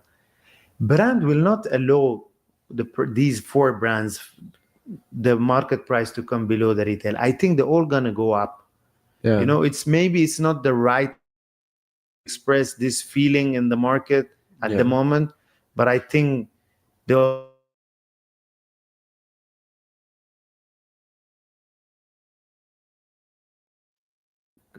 get more into the health. No, but what's the next brand which you think is going to take off? How Richard Mille took off? It's Patek again. It's Patek, RMAP, and no new brands you think that'll take over? New brands. There are few brands that's doing well, but I don't think they're gonna fly. This four. That's it.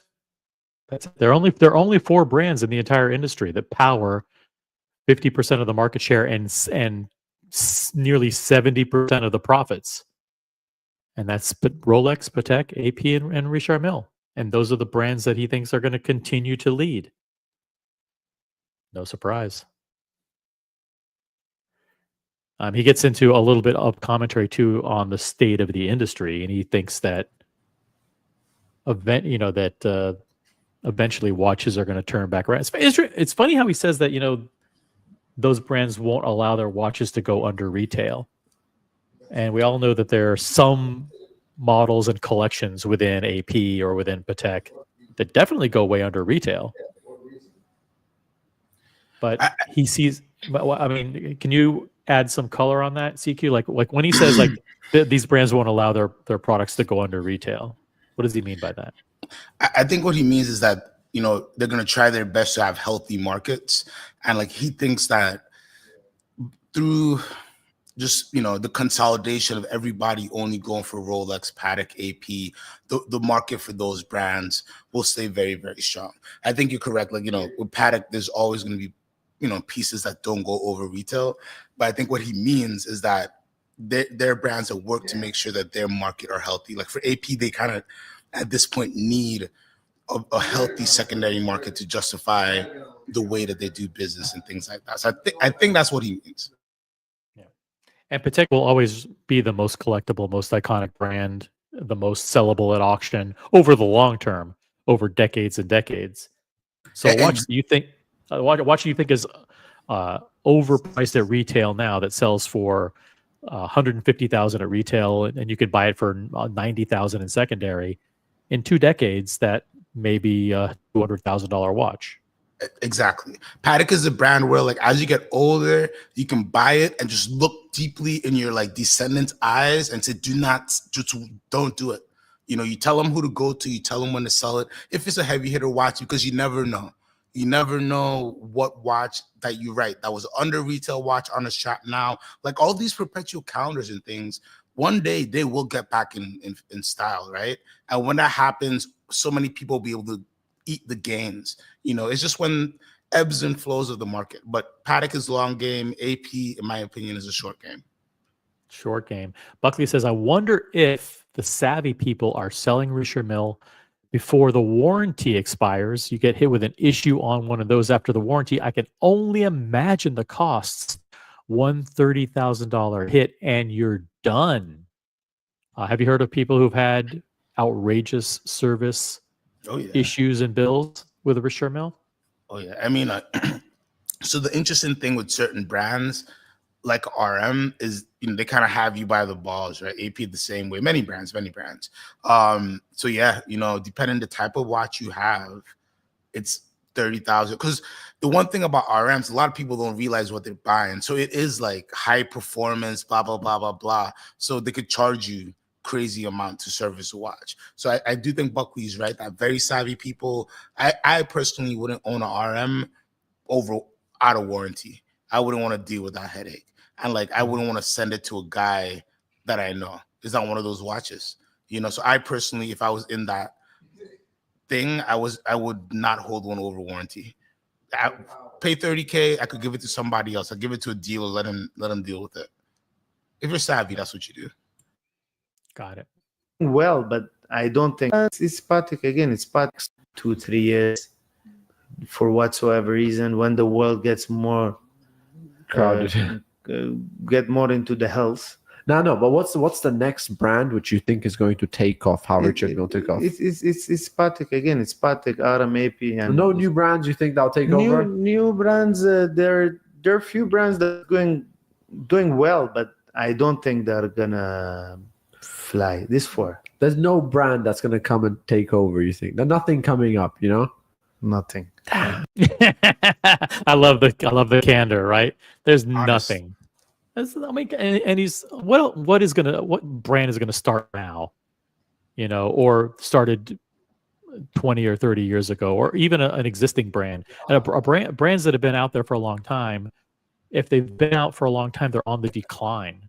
MB&F peaked 5 years ago, right? Maybe 3 years Longa ago. peaked. How many? Maybe 3 years ago on NBA. 3 years ago. Three years ago.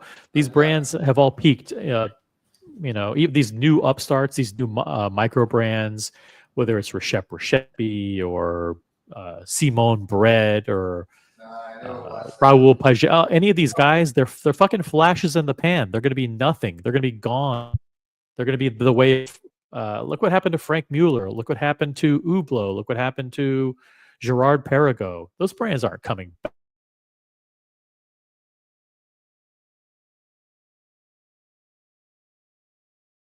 FP Journe is the only one that maybe has an outside chance of being included in that group. But, so the thing of the landscape is so different now. OC, it's so interesting. So you have the independents and you have the rest of the field. And if you're a new brand, you know, are you going to be a big production? It's like a big production independent is like a Moser. I don't think anybody can come and produce 2,500 to 3,000 watches and really make an impact right now. It'd be so hard. I don't see how you do it. Now, will Simone Brett, like you said, all those guys, will they be able to? Yes, because they only need to sell 30 watches a year, 10 watches a year. You know, if they can tell their story, they'll be able to do it. But so that's the issue now, is like with those guys, it's becoming a little bit of like with Recep's brother, I pronounce his name horribly, so I won't try. He came out, he was able to sell out without even having a watch produced, right? He was able to just sell out with a CAD drawing and an animation. So the trick is gonna be is like you're kind of betting on horses in that game. You know, who's gonna be the next FP Journe? You know, I'm spending $130,000 or whatever it is. I might get a watch in a year. Will this brand even exist? You say 30,000 to service a RM. How do you service one of these independents if they go out of business in 5 years? You know what I mean? So there's a lot of things that you got to think about in that world.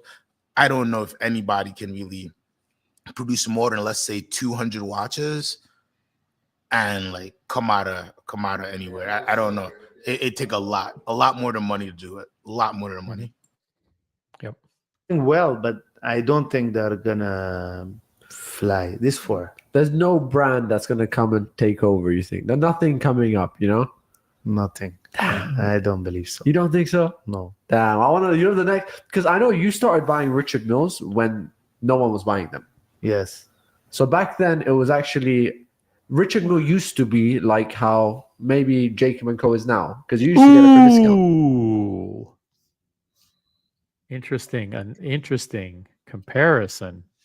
Fuck. I don't think Richard Mille's going to like that. When no one was buying them.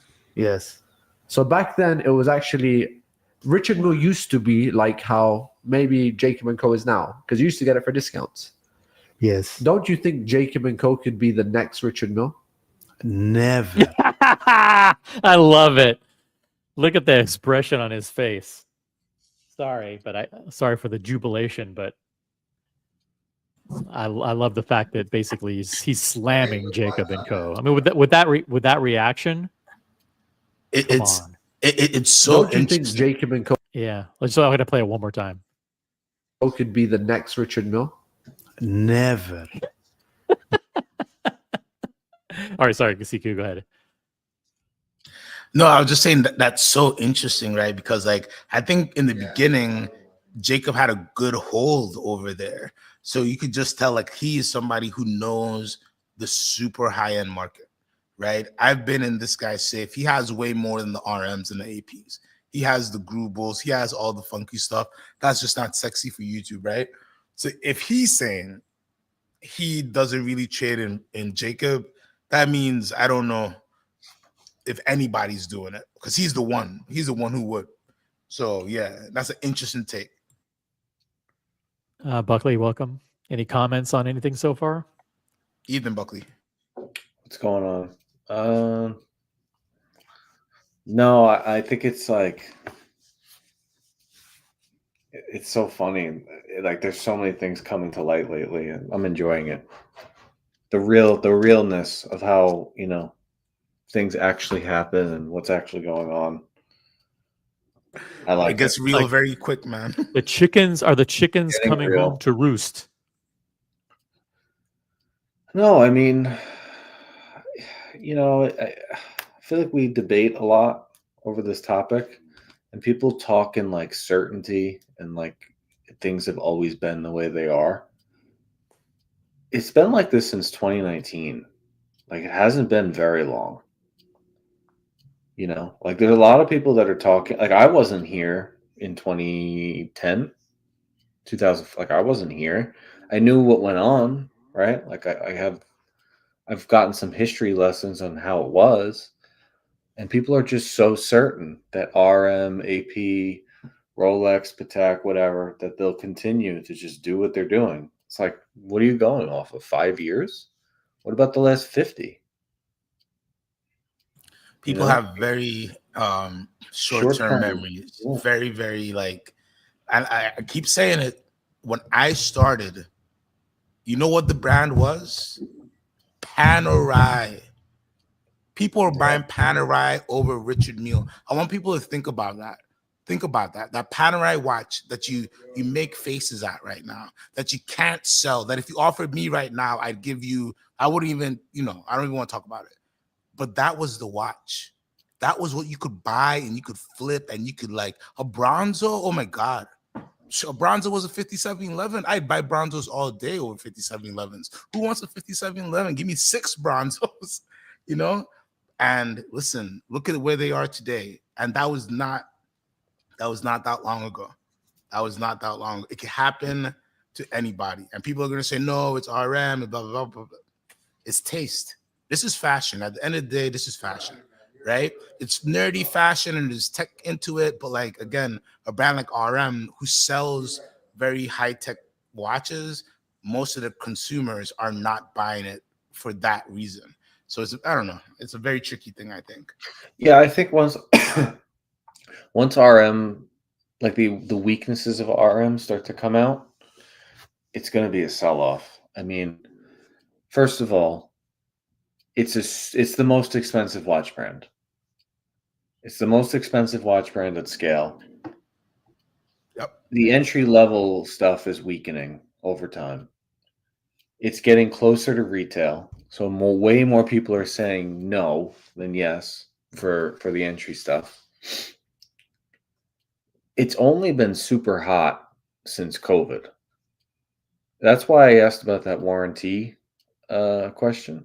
Because if the same guys that are buying supercars and Rolls Royce are buying RM, unless they really don't care about money, outside of a Ferrari or a Porsche game, they're not buying those cars new. They buy a $500,000 Rolls Royce for $210,000. And then before there's problems, they sell it. They lose $60K. They're savvy. I have a feeling the RM people are going to be the same. Like, I think so. Because, and the ownership experience for RM is not the best, right? Even to change the strap on the watch. Oh, it's a bitch. Listen, I have a friend, and I hate to talk about RM because he just got one. And I love that he got it at retail, right? But every time he needs to change the strap, he literally has to fly. You know what I mean? He literally has to catch a flight to change it. And it's just like, oh my gosh. And like a strap? Like, what are we doing here? I need to bring my warranty card to get a strap. You know, certain things, it's like, what are we talking about? If you want to fix flippers and all that, get a digital passport and do that if you want to do it. But like things like that where it's like, yeah, so and that's why there's an aftermarket for straps. And if you get the two, like it's I don't know. There's certain things that it's like, are these watches or these? It's not a Ferrari, bro. You know what I mean? Like, come on. Yeah, I don't know. I don't know. The RM game is weird, and I feel like the people that are on it are not on it for the watch. Like they don't really talk about the watches that much. No. Some do. Like Boston's pretty. He's pretty crazy about what they're doing. But most RM guys are not like him. No. They're kind of just like, yeah, the Bubba Watson is worth a lot of money, and I wear it so that you know I have money. It's not, you know. Yeah. I don't know. It's kind of a weird brand. It's very like it's just high-end fashion. People talk colors, and they do very high-end stuff, and they do stuff that's Varsha movements, which is basically Parmigiani pieces. So like, you know, there's that balance of what they're charging for what. But like the Nadal and things like that, it is crazy. But people just care that it's a high dollar piece. What color looks fancy? They don't really understand what's going on there, you know. So and that's a problem when that goes out of fashion. You know, people keep saying Frank Mueller in the chat. People go Google articles about Frank Mueller, and you will see like an extraordinary, like, you know, journey. And you know, not to say that's going to happen, but like it can happen to everybody. And here's a guy on the screen who literally, I can guarantee, probably has the most pre-owned RM in inventory, or one of the most. I'm sure there's somebody else out there, and he would know. He would know. This is a straight shooter, and like he would know what's going on. And he's seeing the value of his collection, his inventory, drop by 1% a month or something like that, or maybe more. Yet he's in the business, and he's giving a straight opinion, like, hey, they're overrated, they're overvalued for what you get. I mean, there's so much money. Like, they're cool. I'm not going to lie. Some of the RMs that I've seen, they're pretty fucking cool. But not at a fucking $400,000 retail price. It's not cool. You know? Like, you really think it's worth that amount of money? I mean, at retail, I like them, right? Certain watches. But not... Okay, let's say this. At previous retail pricing, I was okay. The way retail pricing is creeping up, yes, that's how I feel. The retail pricing from 4 years ago, I was okay with. But the new square piece, the whatever that just came out, at 135, it's just like, what are we? I don't understand that. I don't understand that. That's crazy, but even more crazy, that new Ferrari watch is over $1 million. Well, you mean the ultra thin? No, they have two new Ferrari models. Yeah, the two new Ferrari models they just announced. They're over $1 million. 1.3 and 1.5, I believe. But are they like normal? Or are they? Wait, let me look up real quick. No, they're not normal watches. But how good? I mean, how crazy could the watch be for 1.5 million? I mean, oh, those watches. Oh, that's well. Yeah, that doesn't make sense. 1.5 million CQ. 1.5 million. Are you sure? Yeah, I'm sure. Are you sure you didn't look up a Durham? Was it a UAE site? Because then it's a multiplier, you know. No. Wow, this is the new. These watches are over $1 million each. That's insane to me. I mean, like, it's cool, but you know, I think people don't know what you could get for $1 million. You could be a VIP at any of you. First of all, forget about Vacheron. Vacheron for $200,000, you're a VIP. Yeah. AP or Patek, if you're having trouble playing the game, for $1 million, you are a VIP at both brands, and you can get whatever you want. No, forget that. You could just create whatever watch you have in your mind. Like literally, if you want to really like, okay, I want a super technical blah blah blah blah. For 600 to 700,000, I guarantee you could literally create a one-of-one watch of whatever, and you can so if you're not $1 million or something like this, to me is insane. I know they'll say like a F1 driver can do it. I'm not driving F1. You could barely see the tourbillon. You could barely, it's a split-second chronograph. No, I mean, look, for the guy who's got 10 Ferraris, and is recognized by Ferrari for being a huge collector, all right, whatever. But strip the Ferrari off the bottom there and just make it an RM. They're still charging over $1 million. That's wild. It's wild because look at what Paddock gave you for $1 million. You know what I mean? Versus what this is. Well, this is more exclusive, for sure, right? Well, wouldn't you be able to say that this is a lot rarer than a grand complication, $1 million grand complication from Patek? No. How many of those will you see in one room? I bet you I can go when we go to Dubai. I could put you in a place with a room, you know what I mean? Like, but they won't have a bunch of those Paddocks. They won't have a bunch of the same Paddocks. That's what I'm like.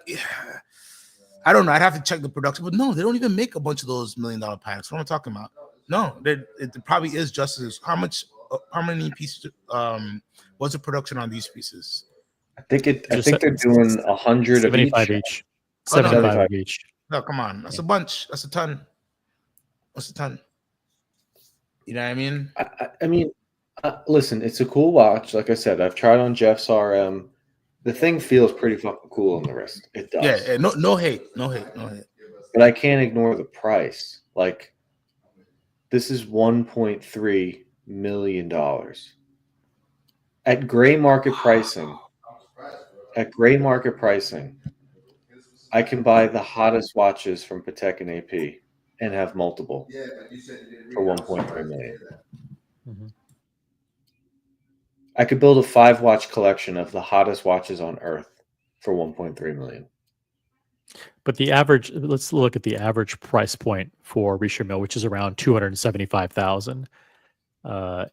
That's at that point, are they overpriced at that point? Yeah. I think they are too. Yeah. Because there's risk to the downside there and not. Wouldn't you rather have a ceramic? I mean, not that you can get it. You can't get it, but if you could, a ceramic perpetual calendar from AP for half the price? I mean, the thing is, you could get it. You know what I mean? Like, if you had $1 million to spend, you could get whatever you want. You know what I mean? From any brand or whatever. Like, even without you just buy like 150 grand of the right junk, and you could jump and get pretty much whatever you want. So it's like, I don't get it. I didn't get it for a long time. I fell in love with the Bubba Watson. I still hope to own that watch at the right price. But when you get into this territory, like for $1 million, I guess I'm very traditional. So I love hand craftsmanship and horology. And this is more on the technical side. And I feel like on this side, like I'd have to explain what's going on a little bit more. Where like if I bought like a Dufour or Roger Smith, I just give you a loop and just have a nice time. Yeah, but you're talking deep level nerd shit, right? Like think about the average person that entered the market the last 5 years, right? They don't understand any of that, but they are smart enough to understand this is a weird watch. It's a weird concept. It's very big. These watches are big watches. They're 7-figure watches. And if this goes out of trend, you could literally lose $500,000. Yeah, more. Easily. I mean, more. The problem is, and what people don't realize, right, is like there's only a few guys really buying these type of watches. And they all know each other. They all know what each other, so if one turns off, one say, hey, I ain't buying anymore, then the rest control the market. They can play with you. They have you by the balls because you can't go to your friends in the OC channel and sell this watch to us because none of us have, even if you did, you probably are already buying these type of watches. Auction it off. You got to auction it off, and God bless you. You got to go through that thing. Maybe you get lucky, maybe you don't. So that's the thing when you buy these type of watches, and it's unfortunate, right? Because there's a lot of different type of salespeople, not luxury souk at all, but there's a lot of salespeople out there who sell you a piece like this, and they have you by the nuts because you do not know how to move it. You call me, I don't know how to move this. I do know how to move it, but I'm not doing this headache for anybody. I'm going to charge you just go through a headache. You're not going to want me to charge you. And then you're going to consign it. You're going to consign it. I wouldn't even consign it, bro. I call Khaled. I'd be like, hey, what do you want? What are you paying? I'll be straight up and say, hey, this is a 1-number game. Because if I start shopping this around, everybody's going to, one number. Isn't it hilarious that, not to pick on these guys, but I think they're one of the more visible examples, like timepiece trading in Miami. They did for years and years, for 2 or 3 years, they did nothing but promote Richard Mille selling to their celebrity clientele, these crazy, the Island Boys and Steve Will Do It and all these guys. And every time they came in, hey, Richard Mille, buy this one. It's Richard Mille to the moon. You'll never lose a penny on this. It'll always go up. And then they come in 2 years later and with fucking watch in hand and say, hey, I'd like to trade for something else. And they go, oh, well, it's worth about half what you paid for it. They're like, what do you mean half? You told me this was going to go to the moon. So, well, the market isn't the same as it was 2 years ago. It's like, well, but you're the one who told me that I would never lose a penny on this. Well, trade it for something else that's worth half. It's so like, it's sad, man. Let me choose my words carefully. I've been around a lot of selling styles in my life. I've worked in a lot of places, and I know where they're from as well. And unfortunately, like, young people and money, fast money, they don't know. And when they get into something like this, you could meet somebody like Khaled, right? Who's going to sell you all type of crazy stuff, but he's going to at least be a little, and you meet other people who will say, hey man, buy this. I'll buy it back for you for this. Don't worry. This. And I like pretty much sell you the safety of your purchase. And one thing you should never do, this is luxury, baby. Like, you don't need this. You don't need CQ the watch guy. You know what I mean? If the earthquakes start happening, you ain't calling me. You know what I mean? Maybe for close friends, you're going to check on me, but like, I'm not, the watch guy isn't the one, I'm not in, you know what I'm saying? So, but people sell safety. And that's what happens is like the market turns, they're not spending the money to buy it. They're not buying things back. And then they sell you all the excuses. It's like, oh, you know how it is, bro, this and that, bro. And hey, buy the dealer, man. Before you buy that watch, you got to buy the dealer. That's all I'll say. It's a very scary brand to be putting all your peanuts in.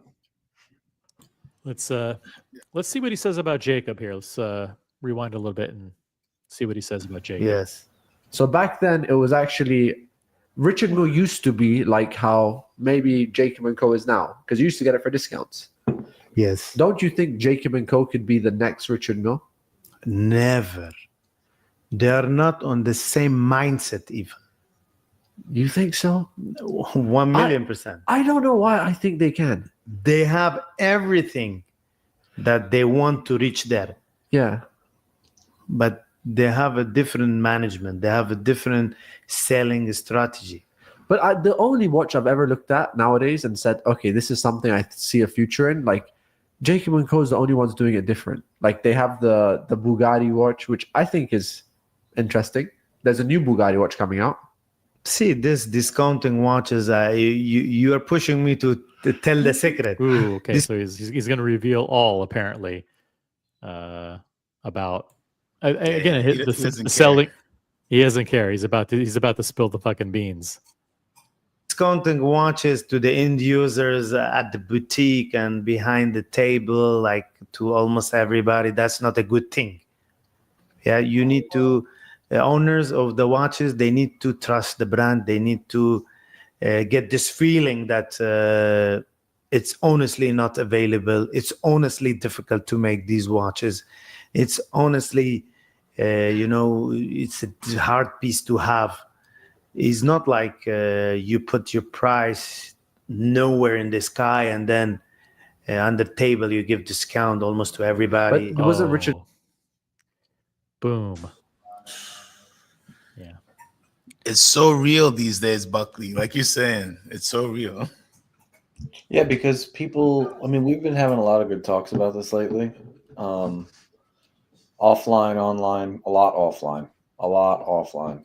And we're at a spot right now where things have not gone well for most people on the journey in the last 12 months. Some people, it's been fantastic. Like you look at Jeff, guy's killing it.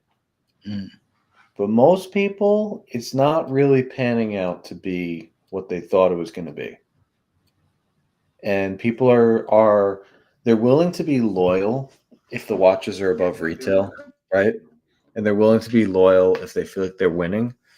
But if you keep losing, you're not going to be loyal. Like I don't need to be loyal to Panerai, right? They don't have anything to offer me other than a watch at a severe discount that I'd still lose on, right?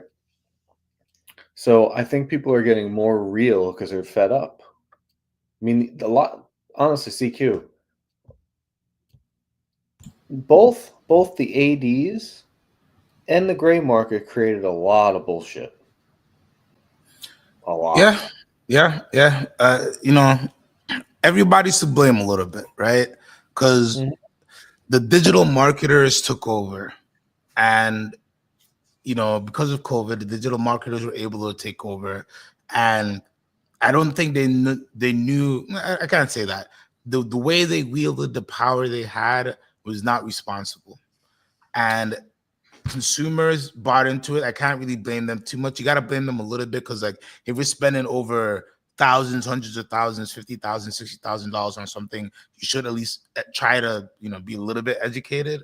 And then the brands as well saw what was going on, and they saw that they could dive in and take advantage of the piranha situation that was happening because of the digital marketers, and then of course other gray market dealers, secondary market dealers. I don't like gray market.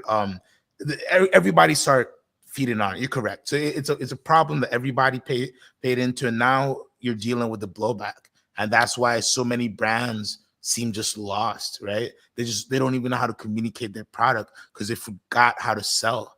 All of a sudden, everybody was selling exclusivity. A watch brand was not selling me a watch. They were selling me how to get on a list for a watch. We weren't even talking about the watch. Yeah. Imagine going into a watch place. They don't even want to talk to me about a watch. It's so foreign to me. It's so foreign because, slowly you start hearing stories like that. And I'm like, no way. Because I'm like old school retail. I'm a young guy, but I'm like a old school. I'm old, but I'm an old school retail guy, old school service. So when you tell me like you go into an AD and they just don't even want to talk to you, they don't even care. You rather come to me as a secondary market dealer, pay me over retail, and then you're telling me, man, the experience is so better than like the $1 million boutique on the biggest street in the city. So yeah, that something happened, and like a lot of leadership, I think, forgot. I think there's an old school leadership who understood the real process. They left. All these brands said we don't need ADs anymore. The ADs did a lot of the work of the customer experience. The brands don't know how to deal with customers outside of their small regions, and we're paying for it right now. Yeah, there's two issues here, and I'm not blaming you, right? And I'm not blaming anybody because hindsight's 2020. But the ADs did what they did, and they really extorted people because they could. They made more money than God. But on the gray market side, the issue you guys had was you didn't call out the wrong people for entering your space. So you can't say me, right? Because I was in a company. I'm not saying you. Yeah, because like, but you're right. I'm just saying there were people who were in the space before the hype, right? Huge gray market dealers, and they let Wolven Brothers and TPG and Roman's a little bit whatever, but they let them live They let them go online, say all these things. They transacted with them behind the scenes. And it just, it was like, I don't know. You understand what I'm saying? Like, I'm not saying you in particular, no. you shouldn't have done anything, but these people were there, and they were. It was almost like people on Wall Street were allowed to trade for a period of time without a series license, and no one said anything because everyone was making more money than God. For sure. But the You one thing you understand what got I'm saying, right? 1,000%. But the one thing you got to remember, there's no SEC in the watch business, right? I know. And like from where, like I'll speak from where I was in that company. Like we're so large that even if you see something like that, who are we to speak on that? Because we don't even, by us even speaking on something like that would have been like, you know what I mean? But you're right. No, I know. I'm not blaming anyone. I'm just saying course. the problem exists because there's no regulation on the gray market side. Exactly. And that's something that I do believe it needs to be addressed, even if it's just community members making some type of real system. Because again, in the day of the digital marketer, even today, oh my gosh, today I was talking to a client and he just spoke about like, hey man, I'm so glad I found you, because everybody who's approaching me, you didn't know if they were, who are they? This guy's trying to sell me a watch and he's trying to sell me his Mercedes. Then he comes up in this Ferrari. And so I'm like, I don't even know if this is a real person. Is this his watch? And like, so it's all over, right? All over the luxury space are these people who, they're borrowing people's inventory. They're making a facade that looks beautiful, right? And people buy into the facade. Unfortunately, that's a real sad part, is that people with a lot of money still can be very susceptible, and they just buy into the facade. But you're right. There, in my opinion, like if I was where I am now in this position, I would have definitely been somebody to be like, hey, this something, if I knew certain things, right? But like, for a lot of these guys, they're like, hey, let's just keep things going. Everything's keeping it normal. But the problem is now so much distrust has happened. So much distrust has happened that he ruined people ruined. I don't want to point out anybody, but people ruined such an amazing opportunity for so much people who could have came after them, because they were just unresponsible with the amazing gift there is of like, you don't like the blessing to be in this business, like, is amazing. And it's very sad to see people fumble it and make it, just kind of shady when it didn't need to be. But you're correct. Some way, somehow, somebody should have like policed the situation a little bit.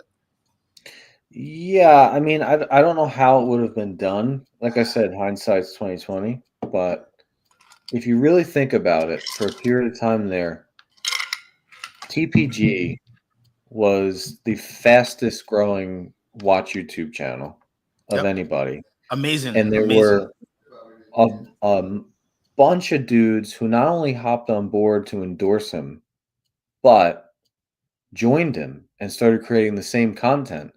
And you mean to tell me they didn't recognize all the cars and all the crazy shit and all the rumors circulating around your WhatsApp groups and your Facebook group? Like they looked away. They looked away because everyone was making more money than God. And now that they're not making money, right? The system breaks down and people start saying shit. Yeah. We've had people in our group end relationships with ADs. Yeah, but it wasn't even the dealers by themselves. It was the dealers and the press, and even it was the mainstream financial press, like Bloomberg, like Forbes, like Fortune, New York Times, that picked up on this narrative that watches were great investments. They were great assets to buy in 2020, 2021. They were appreciating. They were a great place to park your money and you saw article after article, and that was fed, and the gray dealers, the ADs, the brands, and the press all worked hand in hand to create this narrative of you need to go in and buy a Rolex, you need to go and buy one of these brands because they're hard to get and they're extremely valuable and they're great investments and they appreciate. brought in the whole flippers, brought in a whole CD element into the hobby. Some of us benefited, from a lot of us benefited. Almost, if you were smart, everybody should have benefited from the dramatic Most increase of in us prices. did. Yeah, exactly. I mean, most of us, if you were playing the game right in 2020, 2021, 2022, you were getting watches that sold for way above retail, watches that you didn't ask for, watches that you didn't like, watches that you didn't want, and were able to have a very lucrative side gig unofficially, so of course people are going to flood into that. Wherever money's to be made, you're going to get a flood of people piling in. Yeah, and there's a lot of people that say it was small money. It wasn't small money. I mean, Small if you think money in what way? A lot of people. So there's a group of people in the watch community that, because they make so much money, right? And they consider $2,000 increments to $20,000 increments a waste of their time. Right? And that's where the flipper lives. So they'll say, like, I can't believe people would take their time to, like, no one's doing this. Listen, you know how many people got in on this? You know how many people have 15, 20, 25 ADs? You know how many people had 100 Submariners and they made hundreds of thousands of dollars by just making some phone calls, sending some emails, and dropping off fucking exactly. This wasn't small money. It wasn't. This was if you were savvy, like, if you were just in the game, like OC said, and you just saw the markers around. Yeah, I made a pitch to a watch investment group. Somebody's going to start one. And literally, you could have just bought white dial Daytonas. Nothing else. Just focus your business on white dial Daytonas. You could have bought on Monday, sold on Friday, sold the next week, and you're making 10%, 15%. You sold a month, you're making 20. Like the speed of where you did not need to be any type of intelligent. You just needed capital. And yes, if you had access, if you had 2 or 3 ADs, if you're somebody who used to buy all the watches for your family, right? They buy watches through you, so you have a big profile. If you're somebody who is a big corporate buyer for your private company and you bought all the corporate gifts, you kept buying all the Breitlands, so you just have this crazy profile. People made insane. And then if you were like in the funky waters of Jorn, of things like that, oh my gosh. Come on. People made insane money during that period.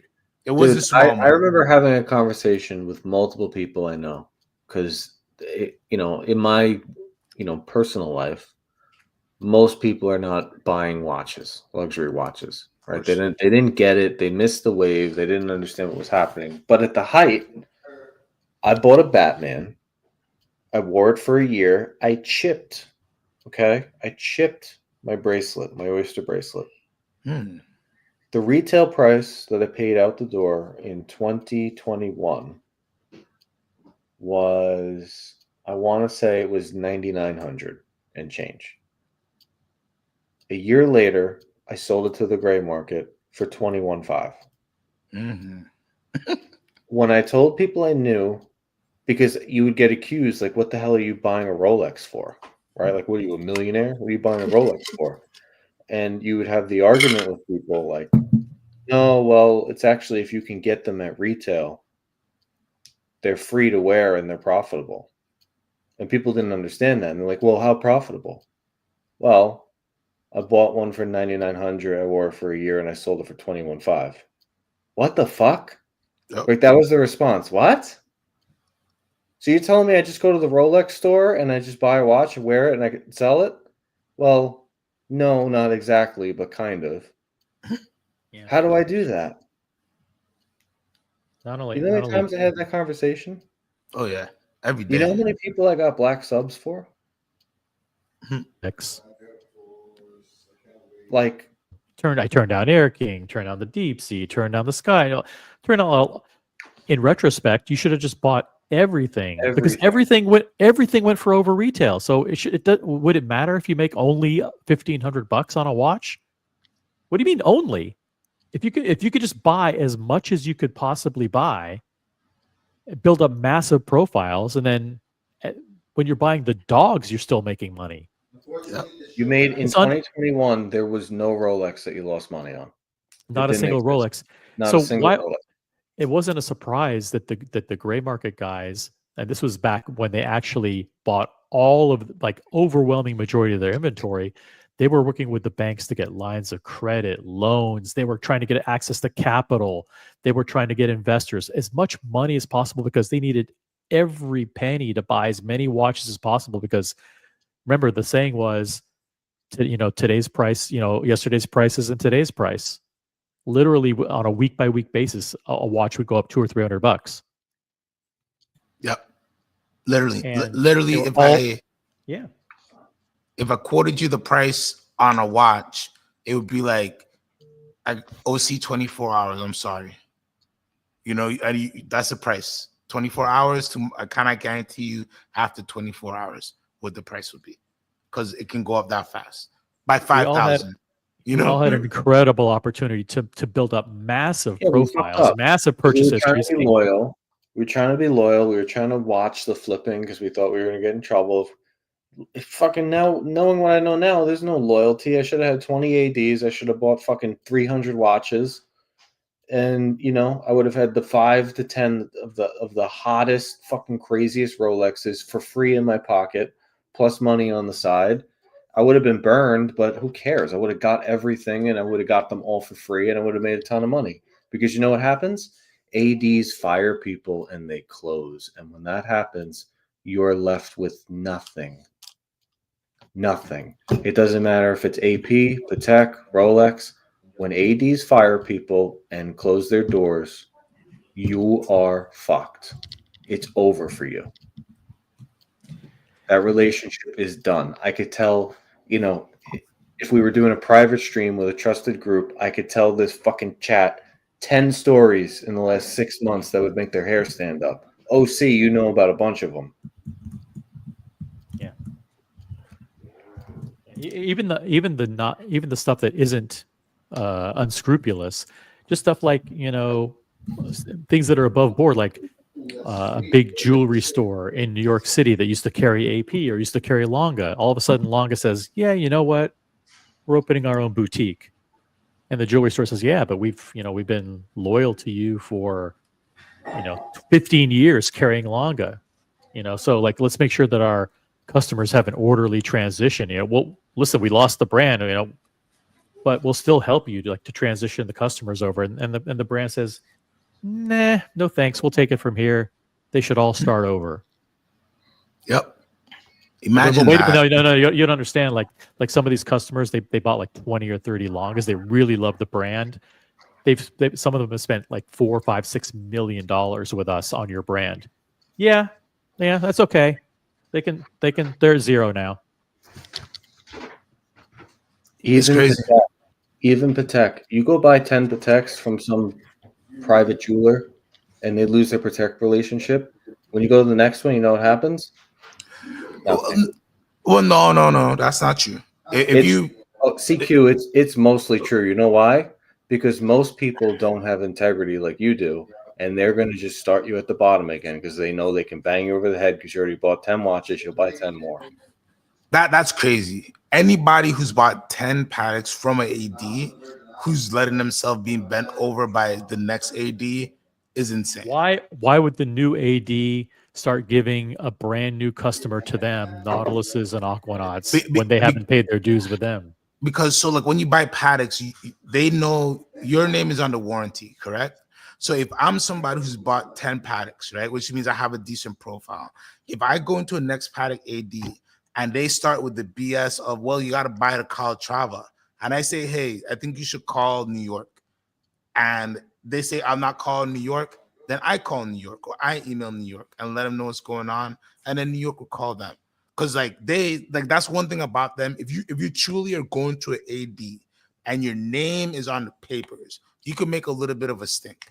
You know what I mean? I'm not saying you can go in there and demand a Nautilus or demand a premium piece, no, but that's the thing. So I buy 5 watches from Patek. I'm waiting for a Nautilus. They close their doors.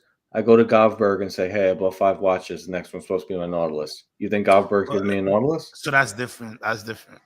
Well, that's what we're talking about. Well, no, because like when we talk Nautilus, and that could happen, right? There is scenarios or something where you're somebody with a good spend and you go to another AD and like they're like, oh wow, you're actually like a solid guy and you're just like you live in this blah blah blah and whatever happened. But when we start talking Nautilus and sports watches, there's so much things that go into it. And it's like it then because even profile doesn't matter when I'm giving you a sports watch. It could be 10 guys who spent 10 million. The story goes into it. Who's the guy? This, that. But there's a lot of different things that go into it beyond list, depending where you are. So that I wouldn't assume. I wouldn't assume if I had a big spend, I could go to a random AD unless I had a big spend.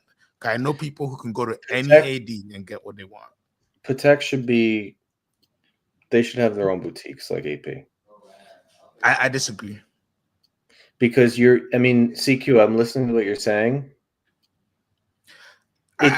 It's way more likely that once you lose a Patek and you go to a new one, that you're fucked than you're not. Way more likely. I mean, I'm giving you real examples. If I buy 4 Pateks in New York, right? Mm-hmm. When and they lose their license, and I go down to Govberg, and I sit with Danny Govberg or Brian Govberg and say, "Hey, I was supposed to get a Nautilus next." Oh no, you're not gonna get it. You're not gonna get it, so you're fucked. Yeah, but no, but like that's a sports watch. So in that situation, if you had like an email record or some type of record saying like, "Hey, you are gonna get a Nautilus," I would go to New York. I would go directly and say, "Hey, this is the situation." You're not gonna get an email record like that though. They'll never put that in writing. You and me both know that. Hey, but listen, it all depends if you. So I can't say I only know my experiences, and I know how I move, and I know if you work with me, how I things know get you move, done. but you're the 1%. The vast majority of these guys. Yeah, so you're right. So I'm thinking from how I move. So it's like, yeah, you're right. Most people don't know how to move. I know the answer, CQ. Because my Patek dealership is Tiffany right now, right?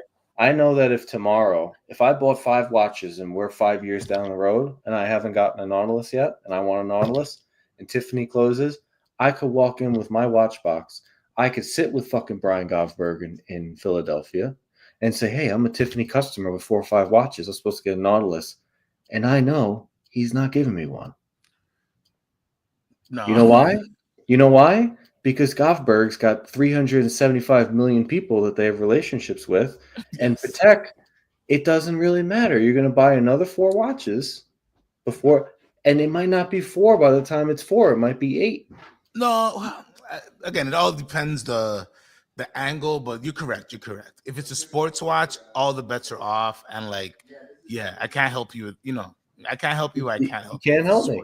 So, even AP, it's a little better with AP because there's corporate and stuff. It's not. It's good. It's. I would argue, Buckley. I would argue that it's worse because with AP, you're dealing with everything is direct with AP, so they should be treating you like you have a direct relationship with the brand because you are buying from the brand. Yet there are fiefdoms there. There are fiefdoms there. If you bought something in Beverly Hills, you come back to New York, they're gonna be, "Oh well, phew, well, how come you didn't buy it here?" Mm-hmm. Yeah, you experienced it firsthand, right? Where you thought, "Hey, that's why I'm an AP customer." They told you, "Oh, go back to wherever go back to where you were on vacation and buy it there next time." Like, what are you talking about? I live here. That's why I'm pushing this on CQ right now. Not to push it on CQ, but it's like. Well, AP is much different than Patek. I will agree. AP handled that. Every time I'm on, I always talk about the experiences I heard about. So I agree. AP did that bad, and even they closed down Govberg.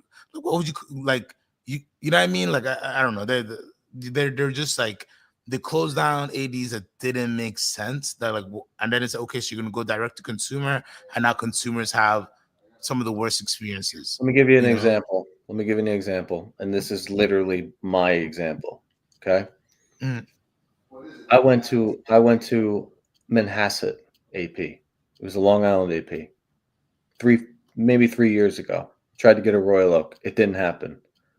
I went overseas.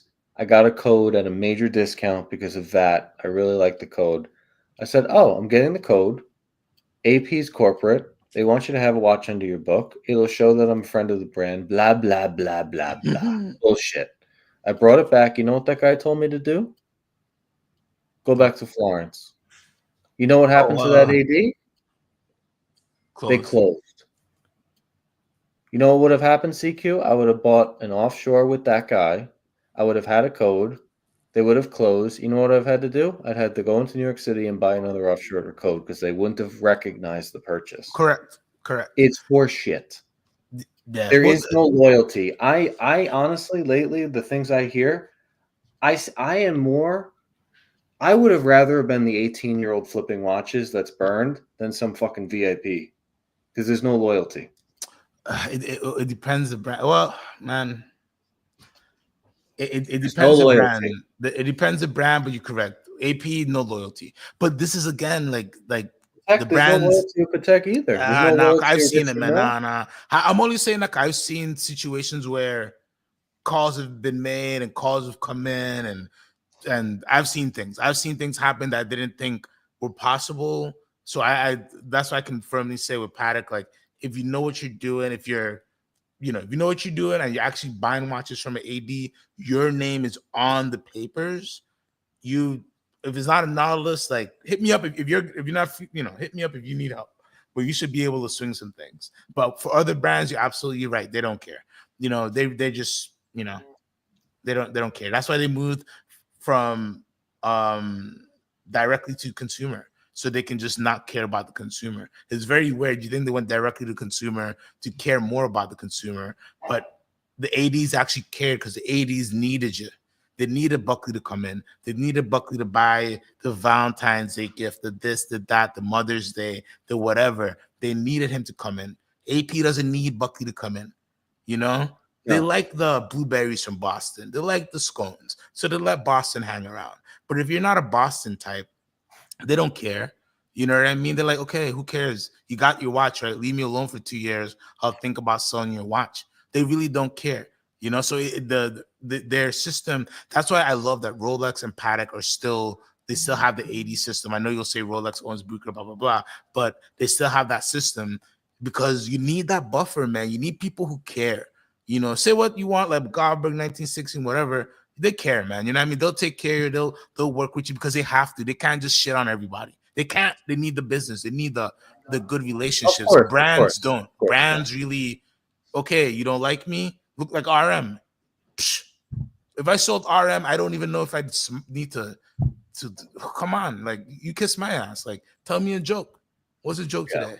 You know what I mean? Like, what kind of coffee you got for me? What restaurant we going to tonight? You know what I mean? Where are you gonna wine and dine me? So you got floor seats or only you got box seats, right? Or you're trying to put me in you want me to come on. I don't go out if it's not floor seats. You know what I mean? Because you just have so much power. But it's different if you're AD and you need that engagement sale. You need that, you're buying something for the nieces and nephews sale. It's a whole different ballgame. So I think what you're bringing up, CQ, is something that we haven't really explored enough, and that is the concept of when you deal directly with a Patek authorized dealer and you get your name on the papers, that is actually worth something. Because when you see the prices in secondary, you see $110,000 perpetual calendar, and you see them, a couple months old, basically brand new, unworn in secondary for $30,000-$40,000 less. You think to yourself, what are the benefits of playing the game if I'm losing 40,000? And what you're saying is, what, there is maybe a benefit. Of course. Maybe most people don't realize that they do have a little bit of leverage if they have if they don't have a relationship with a dealer that's taking good care of them, or if someone loses their status. You can actually try calling New York saying, "Hey, listen, I'm a Patek customer. Could you introduce me to a new authorized dealer? My dealer lost their status." And I don't think we've been exploring that enough as a remedy. I don't think people know that they can do that. Well, yeah, I think people are really stuck in that, like, Oh, I don't, the pricing thing and like that aspect of it. But correct, if you're buying, especially like a brand like Paddock and other brands as well, if you're buying, your name's on the papers, like you showing loyalty. If I bought 10 Paddocks, I spent at least almost $400,000-$500,000, right? Depending on what I'm buying. So you tell them you think they don't appreciate that $500,000 spent. So if my AD closes, if I'm somebody who travels a lot, I travel and make an appointment at the Geneva Salon or Paris, whatever. Or, if I'm in the US base, I go to New York, or I call, I email, I write a nice letter. Hey, I'm CQ. I love Paddock Philippe. My AD is closing down. I have this paddock. Please look up my profile. This is the last time it went to service. Who would you suggest that I work with to continue my journey in collecting with your brand? They will for sure hit you back and say, hey, thank you so much, blah, blah. These are the people in your regions. Maybe, I don't know, somebody might go above the extra the extra mile and introduce you to somebody or send you an email, or maybe they might take you over and deal with you locally, depending, where you are. But they appreciate the money. That's the whole point of them knowing the end user. They don't use that ability. They don't reach out to end users. They just send you the magazine, right? But that's what you get. You do have that ability of like, hey, I spent $1 million in Paddock. Can I go to one of the exhibitions? You think they're gonna say no?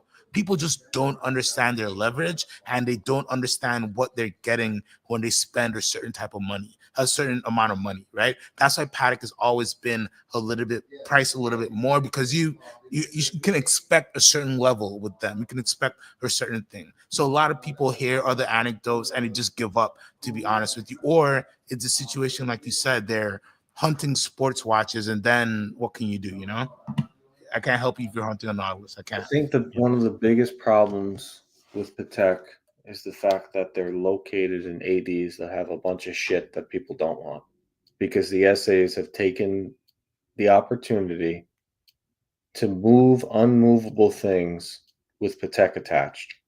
And I'm not saying you did it. I'm not saying Goldberg did it, but that they do it. Listen. First of all, nobody here is under the age of 18, right?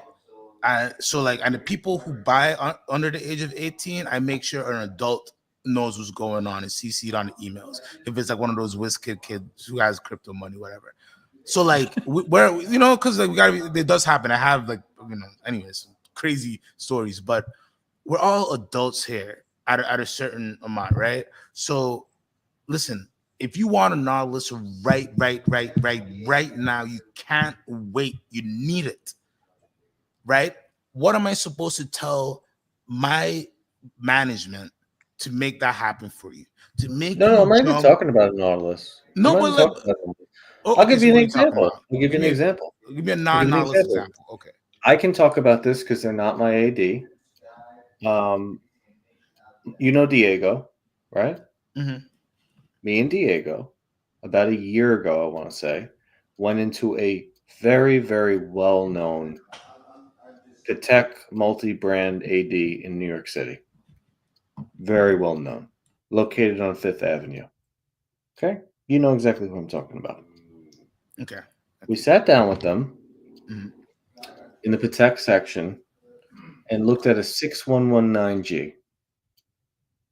We were told that they get 2 per year, and the wait list was 75 deep,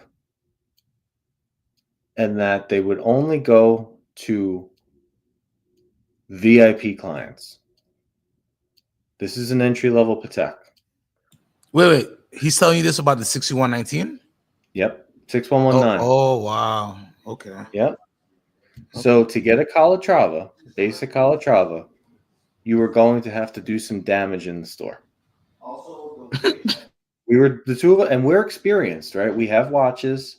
We understand watch lingo. We know how to talk to them. We're not the best, right? But he understood that you own watches.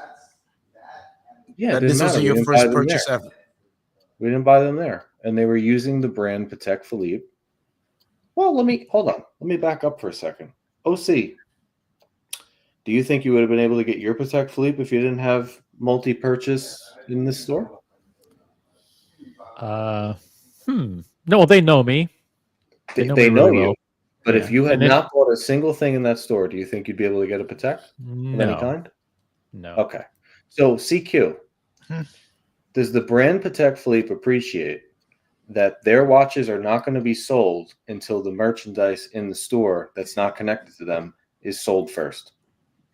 That for sure is not that's not up to the Patek. But the interesting information there is that I think the retailers use their experience with you and the other brands as a barometer for how you're going to behave with Patek. So like, in my case, I would like to think that they said to themselves, okay, well, we know OC, he's bought 4 watches from us, including, so he spent $200,000 with us. We know that he hasn't sold any of the watches. We know that he loves watches. We know he's loyal to us. We know he's not, if he buys a Patek, he's not likely to flip it.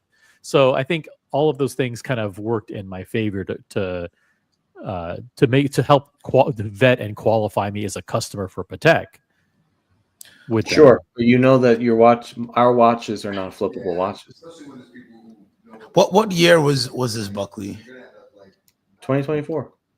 Wow, that's wild. Oh, CQ. That's This same wild. place in 2021 would not sell me an Oyster Perpetual unless I bought a piece of jewelry. Damn, see, I just work at the wrong places, man. That's insane. That's insane. I'm doing the game wrong. What am super competitive in New York City. By the way, Vimal, a flamingo blue highlighted comment from Canada. If you switch ADs with Patek, you are buying the unsellable Patek Philippe's. Well, that's your fault. It's competitive. Right? It's competitive, but Patek doesn't care if whoever is selling jewelry. They care about selling Patek. And I don't think that they would appreciate or would respond well to the fact that someone trying to get into their brand was pushed to buy things not from their brand before they could get it. And if they didn't, they wouldn't get into the brand, which has happened more times than it hasn't happened. They don't like it, but you know who doesn't like it more is Rolex, because they actually put money behind their secret shopper program with extensive checklists, and they actually will they will ding every SA who doesn't say the exact right words in the right order, and it's absolutely what they do to SAs at Rolex is a lot of pressure. I mean, you get scored on you'll get talking to by your manager. Oh shit, secret shopper came in earlier this week. Unfortunately, you didn't score well on this, and this. You're on probation. Until the next time they come in. I mean, it used to be like that for Patek. Like when I was back in the islands, a big thing was ties, right? Because it's an island, so a lot of times you didn't want to wear ties. But if you're behind the Patek counter, you had to wear a tie, and people would get calls like, "Hey, somebody from Patek saw you without a tie," and we're like in the islands, and they even sent secret shoppers down there. So it probably does get. But let me ask you: did you report your experience to Patek Philippe? No. Okay. No, because I'm in on the game in other ways, and I know what's going on. But I think if enough people reported their experience, I wasn't Calatrava is like so kind of egregious. Here's the thing, though. I wasn't trying to get a Calatrava. We were just looking at watches, and we were just fucking around, right? Mm-hmm. I wasn't trying to be a Patek customer. That's a story for a different day. I fell into it in a very strange thing, right? I wasn't looking. But what I'm telling you happens more often than not at scale around the world, right? So we don't really know with Patek. We don't really know what the truth is. So I would say that you're right, that a lot has been blurred. So for sure, a lot of people don't, they get experience like that and they think that's the game. So you're right. Probably a lot of people, again, that's why they don't understand their leverage as well, right? Because that's how they came into the game. If you bought your first Patek, and let me explain, that power is such a real thing, because I started my career in the Caribbean where everything is discounted. And with Patek, was the one thing you didn't discount. If it was a discount, it was a special thing. And Patek was the first brand where I saw I could give you literally a 1% discount. You would hug me. You would hug me. You would shake my. You'd say, kiss my baby for 1% discount. It was insane. So I could understand the power of somebody saying, "Hey, you really want this car, child?" Which is they shouldn't use the power in that way. Like for a 6119 in 2024, you just sell it to the guy. If he seems like a good guy, you sell it. Though you don't gotta buy nothing from me. Please remember me. It's a 6119. So it's like, I don't know. This watch different. If you're trying to sell me this platinum piece, I might buy you some blueberry scones for this. I'll be honest with you. Strawberry, or like smoke some locks and whatever you need. Whatever you need for this watch, I'll make it happen. You need a trip to the islands, done. You know what I mean? Easy.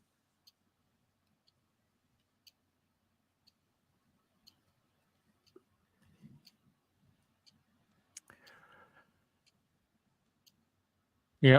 All right, let's go back to the video and let's see what else is going on here. Maybe we'll find some other topics to jump off to, but I think he was talking about Jacob and Co. So let's go back to the video. It's not the same when you said they used to give like No, less. that they were giving discount to everybody, and no, they don't give discount to anybody. Yeah. So they have very stable selling strategy. Oh, It's you not mean like like they should give discount to everybody? It shouldn't be case by case. you should collaborate with the market and create resale value for your watches in the secondary market. Yeah. You should collaborate with dealers. You should control. Anyways, That was obviously continuing the slam on Jacob and Co. bought many watches. What's been your worst purchase ever? Richard Mille. Of course, right? He probably bought a very expensive Richard Mille and it dropped, bro. In 2022. Bro, the watches this brother had. I was in Dubai during the peak. I know him very well, brother. I can't imagine. I cannot imagine the losses. I really could cry right now just thinking about it. I know what 1916 took losses on, and so I can't, brother. Oof. No, if he had 200, if he had 100 million in inventory, he lost 10 million overnight, easily. 10 million, boom, just disappeared. What's been your worst purchase ever? Richard Mille. That the piece that I lose a lot of money on it. Yeah, Richard Mille. Which one specifically? The bigger the amount, the bigger the value, the riskier is the game. So I've made the most money out of Richard Mille, and I have made the most loss out of Richard Mille as well. What's your single biggest loss on one watch? Oh, I had a watch that I lost like 4 million dirhams. 4 million dirhams? Yes. So 4 million dirhams is $1 million US. Is that right, CQ? Approximately. Yeah, just about. Yeah. So maybe to a 0.25, maybe approximately something like that. Oh yeah, it was 3.6. $1 is 3.6 dirhams. 3.67. Okay. I had a watch that I lost like 4 million dirhams. 4 million dirhams? Yes. What? How expensive was the watch? The watch was like $5 million, $4 million. You know, I had actually not once or twice, few cases we had. Yes. Wait, which was your doing? for whatsoever reason, right? Right now, I'm on a Jacob deal. I think same scenario can repeat because I took a very small deposit from the customer. I took 10% of the money, and it's a billionaire collection. Oh, the watch. And how much is that I watch? got the watch retail price $7.7 million US, and I took a very small deposit, 10% of the value, and I gave the customer a very big discount. But he just he decided just not to buy it.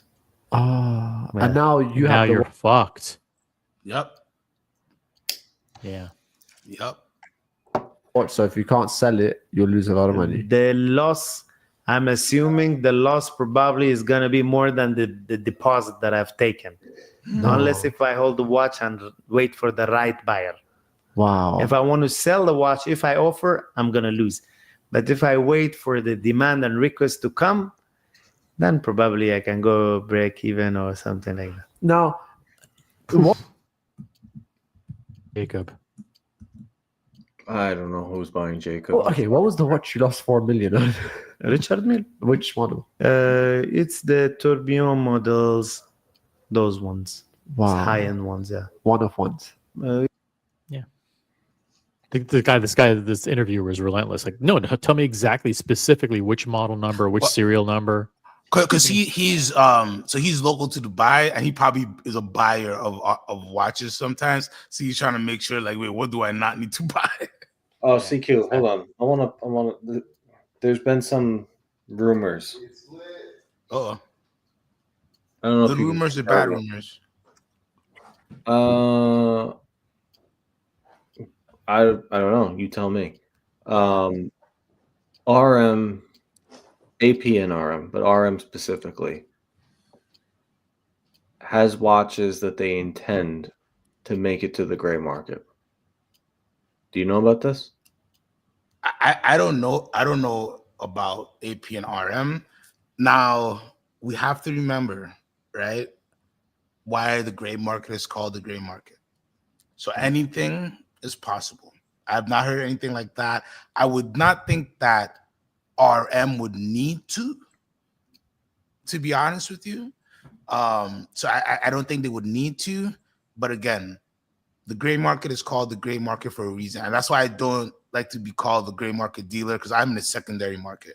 I don't do gray market. Not to say gray market is bad. It just means like you're getting something directly from a AD or a distributor or a brand. But CQ, it's only smart marketing and smart selling strategy. AP does this all the time. If a new model comes out, they always make sure that the gray market has one in stock, so they can price it sky high. Because you know what happens when someone gets offered a $300,000 watch, the first thing they do is they go to Chrono 24.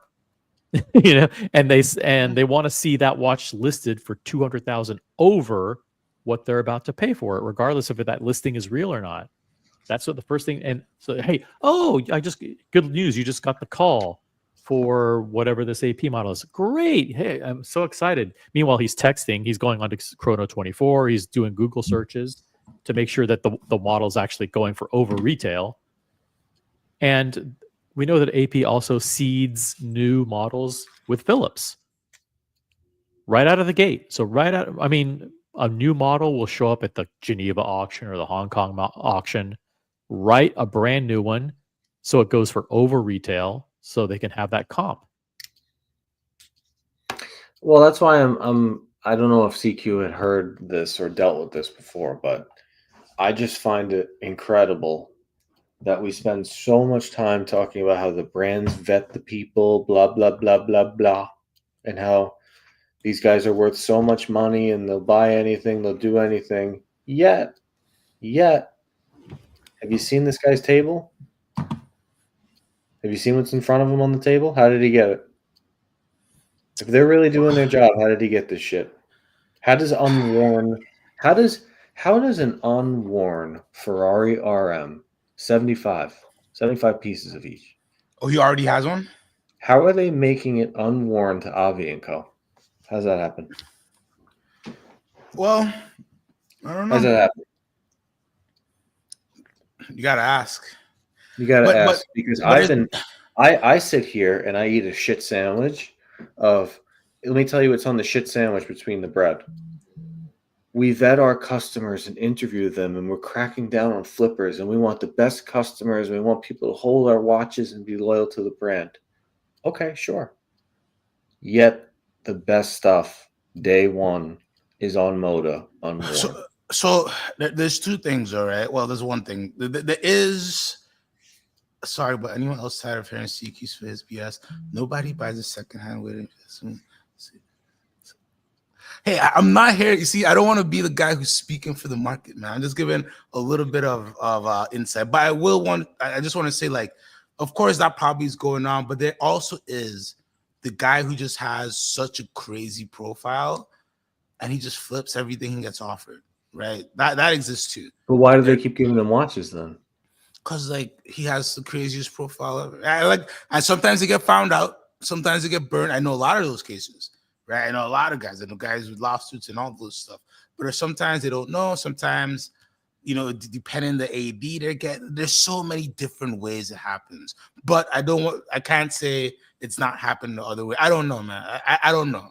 But I can tell you it happens the other way, because I personally, you know, I've been in the UAE, like people like in the store, hey, tell me how much. Tell me. Okay, I want to bring it right over. Okay. All right, I want to bring it right to you. Okay. All right. Okay, should I buy this? Okay, should I buy this too? All right, I'm bringing it right all the time. Especially when this was going on, like so many people were just like, hey, okay, like they're just being offered something because the SA is trying to make a sale. The SA can convince their management why they should sell to this person. They have a big LinkedIn profile, they have a big celebrity profile, and all they want to do is make it. Like if I wanted to do it, right? If I wanted to be the person with the first thing, I could probably do it without going directly to a brand. I just have to pay out the butthole, and not, you know. There's a lot of, in the gray market, there's a lot of gray area. So I don't want you to answer. Exactly. I don't want you to answer this question, right? I'm just gonna say, don't answer this. I'm not. I I don't want always to give found it anyone interesting. secondhand way to be. I always found it interesting that Govberg was a Rolex Patek AD that used to have AP, but also was partnered with Watchbox, who sold secondhand. And if a really good customer who buys and sells with Watchbox wants to get something from the primary, how does the primary tell him no? How does Govberg say no? You don't have to answer this. Just don't answer it, because you're just going to get yourself in trouble. Don't even answer it. But how, you see what I'm saying, CQ? If I'm doing 5 million with CQ back and forth, and he knows that I call him about certain watches, and then all of a sudden he says, you know, I kind of want a Nautilus from Govberg. It's touchy, right? Because it's like, what are you going to do with that Nautilus? It is not as easy as you think. That's all. I won't go into it because people already think, like, you know, one-sided, but like it is nowhere near, even with that type of spend. And I could tell you a great example now of a client I left with a great spend, like over $1 million spend within like 6-7 months, and like, but it was only on certain brands, you know what I mean? So he can only get certain. He can't get a Nautilus. He has to still do the. And he spent like a lot in one blow. So you'd be like, and with great, you know, certain brands that were great, money was made, but still, like, if you want certain things, you gotta walk the path. You know what I mean? Well, let me put it a different way. When did Govberg lose AP? Oh, what man. Year? It would have been before 2018. Between 2017, maybe 2018 or something like that. I can't remember, but around there. 2018. So 2020. Maybe 2017. 2019, 2020. We go into the hype. And I'm buying APs from AP, and I'm taking them straight to Tim Masso. Tim Masso, or whoever, I don't know, one of them at Watchbox. I'm giving an AP every quarter. You guys are making fucking so much money. You're like, this is one of our golden. He supplies us with unworn AP. We throw it right on Watchbox. Golden goose, man. This is amazing. And then I come and hit you with, you know, I'd love a Nautilus. Or I'd love a Panda. I'd love a Platinum Daytona. You know, you guys are making hundreds of thousands off me flipping watches to you. Can I get a reward? Why wouldn't you just buy it from Watchbox, though? Why wouldn't you just buy it on the gray from them? Because. Oh, see, you know the answer to that. The answer to that is because. So, yeah, because. Oh, CQ, you don't have to. The point of this whole thing is certain people get preferential treatment, and you look the other way. Because if you tell me no, right? You tell me no, and you're not careful about the way you do it, you know who's getting all that profit on AP? Maybe European watch company. Maybe I don't sell Watchbox. Maybe I don't flip watches to Watchbox anymore. Maybe Yeah, not. but again, it all depends in that situation what you're asking. It's still again not as easy. Okay, so you're saying it's not easy what we're at. So there is a number and there is a level. Not for like we're talking padding now, bro. Like like there really is. It really at the end of the day, it's a relationship business, right? So if something can be explained in a realistic relationship way. Again, if you're my client, right? Buckley's my guy, and let's say you're getting me all these APs, but then you want to get like the newest hottest thing. It depends what the newest hottest thing is. What if I got the newest hottest thing in secondary, pre-owned, fresh, new, and I just make a deal with you, No. Why would I do that? I'm not going to do that. I'm getting AP at retail. I'm flipping it to you for a profit. You guys are flipping it for a bunch of profit. I don't want to get a gray CQ. I want a little reward here. Yeah, well, we getting the watch. You getting the watch, bro? I don't know. I understand what you're saying. And listen, every AD is different, but like it's definitely not as easy as you're saying. I'm not gonna I can't defend anymore because I feel like people think I just defend all dealers across the world. I'm like that is I'm not caping, but I don't mind speaking about experiences where I am privy of and I'll be real with my own. Let me take you off the hot seat for a second, please. When I'm buying APs and RM right now, this has been public information that we've never spoken about, and people in our community have not wanted us to speak about it, I don't think. But I can, because it's on YouTube from the CEO of North America for AP. Everyone can go watch the video. AP allows you to sell watches after 2 years. They will buy them through material goods, and they will take them back because they know you're not going to continue to buy watches unless you can start to sell some watches. A lot of people don't know this. They think, oh, if I'm good on the AP journey, I got to hold it forever. No, you don't. You can actually take your watches, give them back to them. And it's kind of like an unwritten understanding that we'd rather you flip them back to us than flip them, because we know after 3 Royal Oaks, it all becomes the same thing, and you want the next best 3, and we'd rather sell the bottom 3 again. Yeah, I mean, it's real life, right? How where would it be? And some dealers do this. Like, I sell you $200,000-$300,000 worth of product. I take all that profit, and I tell you, you cannot sell that.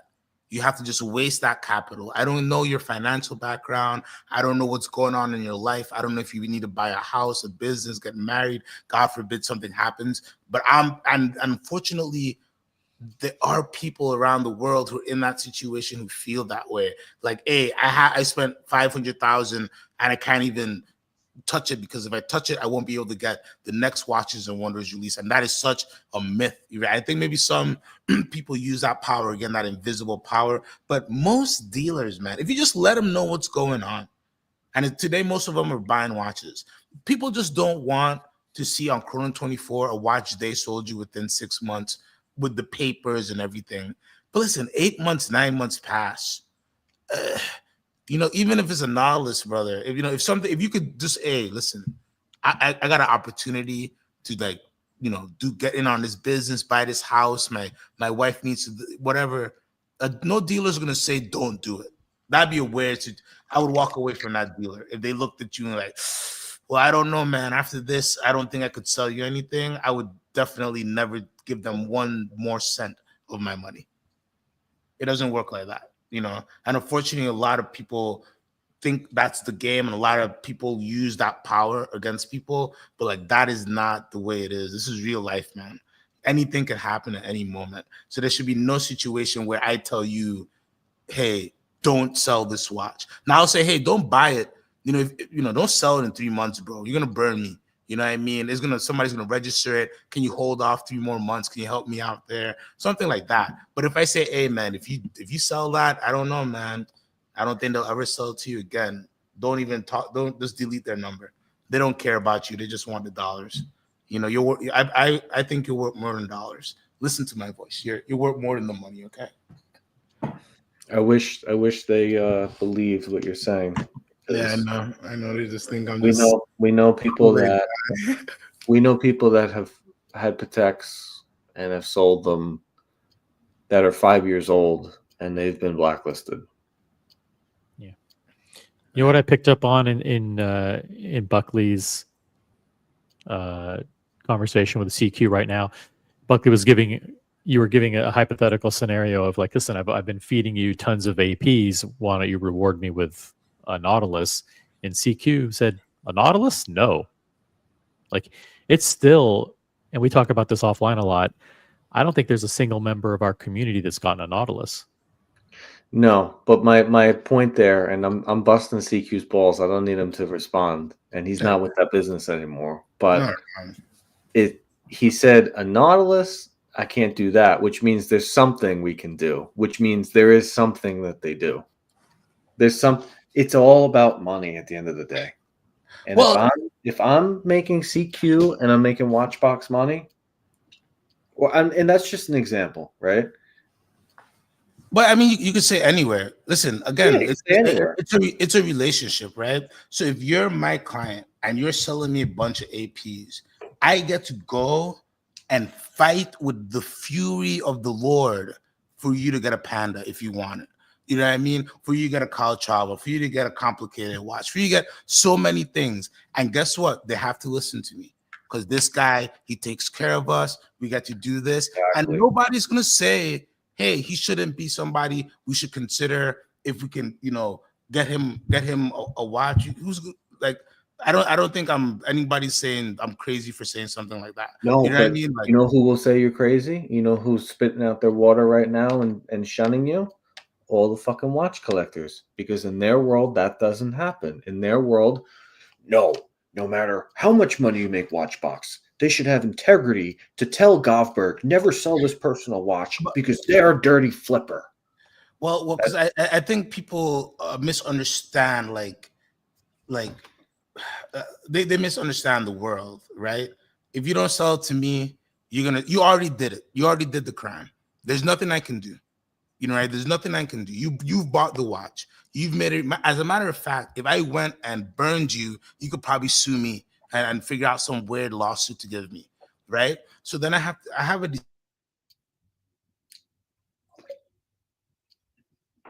associate, right? And you have to remember that a lot of these things that happen, it's on the sales associate level. It's not where you think it is. And again, I'm just speaking from my experience because Lord knows. But like me, if Buckley hits me up and like he's just getting me fresh APs and like we just have this great relationship, I'm not going out of my way to be like, hey, Buckley, man, are you doing the right thing here? I'm making money off the originations. I have a family to feed. Money. So like there's no like you can't say like I understand what you say with collectors.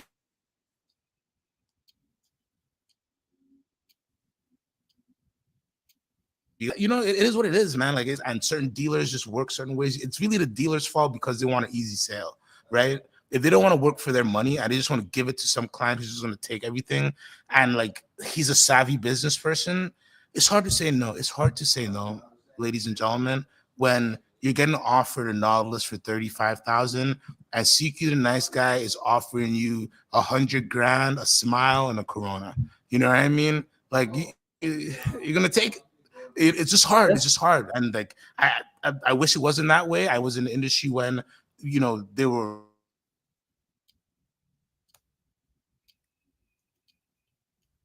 the time back, but we can't, man. It's just, it is what it is. It's just a fact of life. It is what it is. Boom. Boom. All right.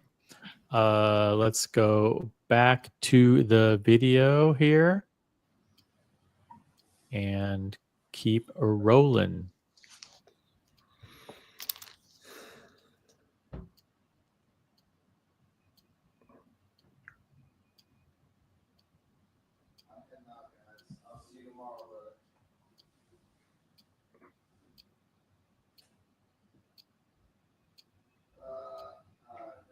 I don't hear any of this. There's a plan. Is We don't audio hear going any. for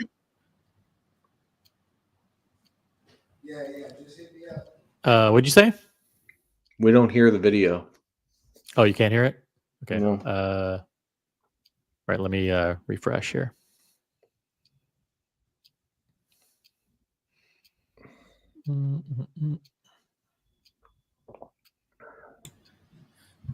Let's see if it works now. Let me know if it works. Can you hear that? No. No. We're not even on the page. Nah. All right. Let's try it again. Models, There we go. Yeah, good. Good, Michael. Wow. high-end ones, yeah. One of ones. Yeah, and there is one of one model as well. Damn. Now, Richard Mille does a lot of crazy designs nowadays. Now you see the Richard Mille Smiley, which is like $3 million. A lot of people just look at this watch and say, listen, you're just buying a kid's watch for $3 million. This watch is impossible to be found in the market today because there is a rumor. I'm not 100% sure how accurate is the rumor, but mostly what I hear, it turns out to be true one day. They had the problem with the happy face on the dial of the watch. I think one of the brand or whoever had exclusive right to those happy face, WhatsApp, Meta, I'm not quite sure. Yeah. They have sued them, I believe, and they stopped making it. They're supposed to be 88 piece limited. The first 1-2 series, they released few pieces, and then the watch got stopped. So there is no production, and no matter how much you want to buy, the watch is not there. Really? Oh wow. Anybody? Interesting. That isn't. Maybe someone had a trademark issue with it, and Possible. Who has that? Who has the smiley? Now I know Pharrell Williams has the moon or the whatever it is, and Zack Attack has one of those. But I don't know very people who have the smiley.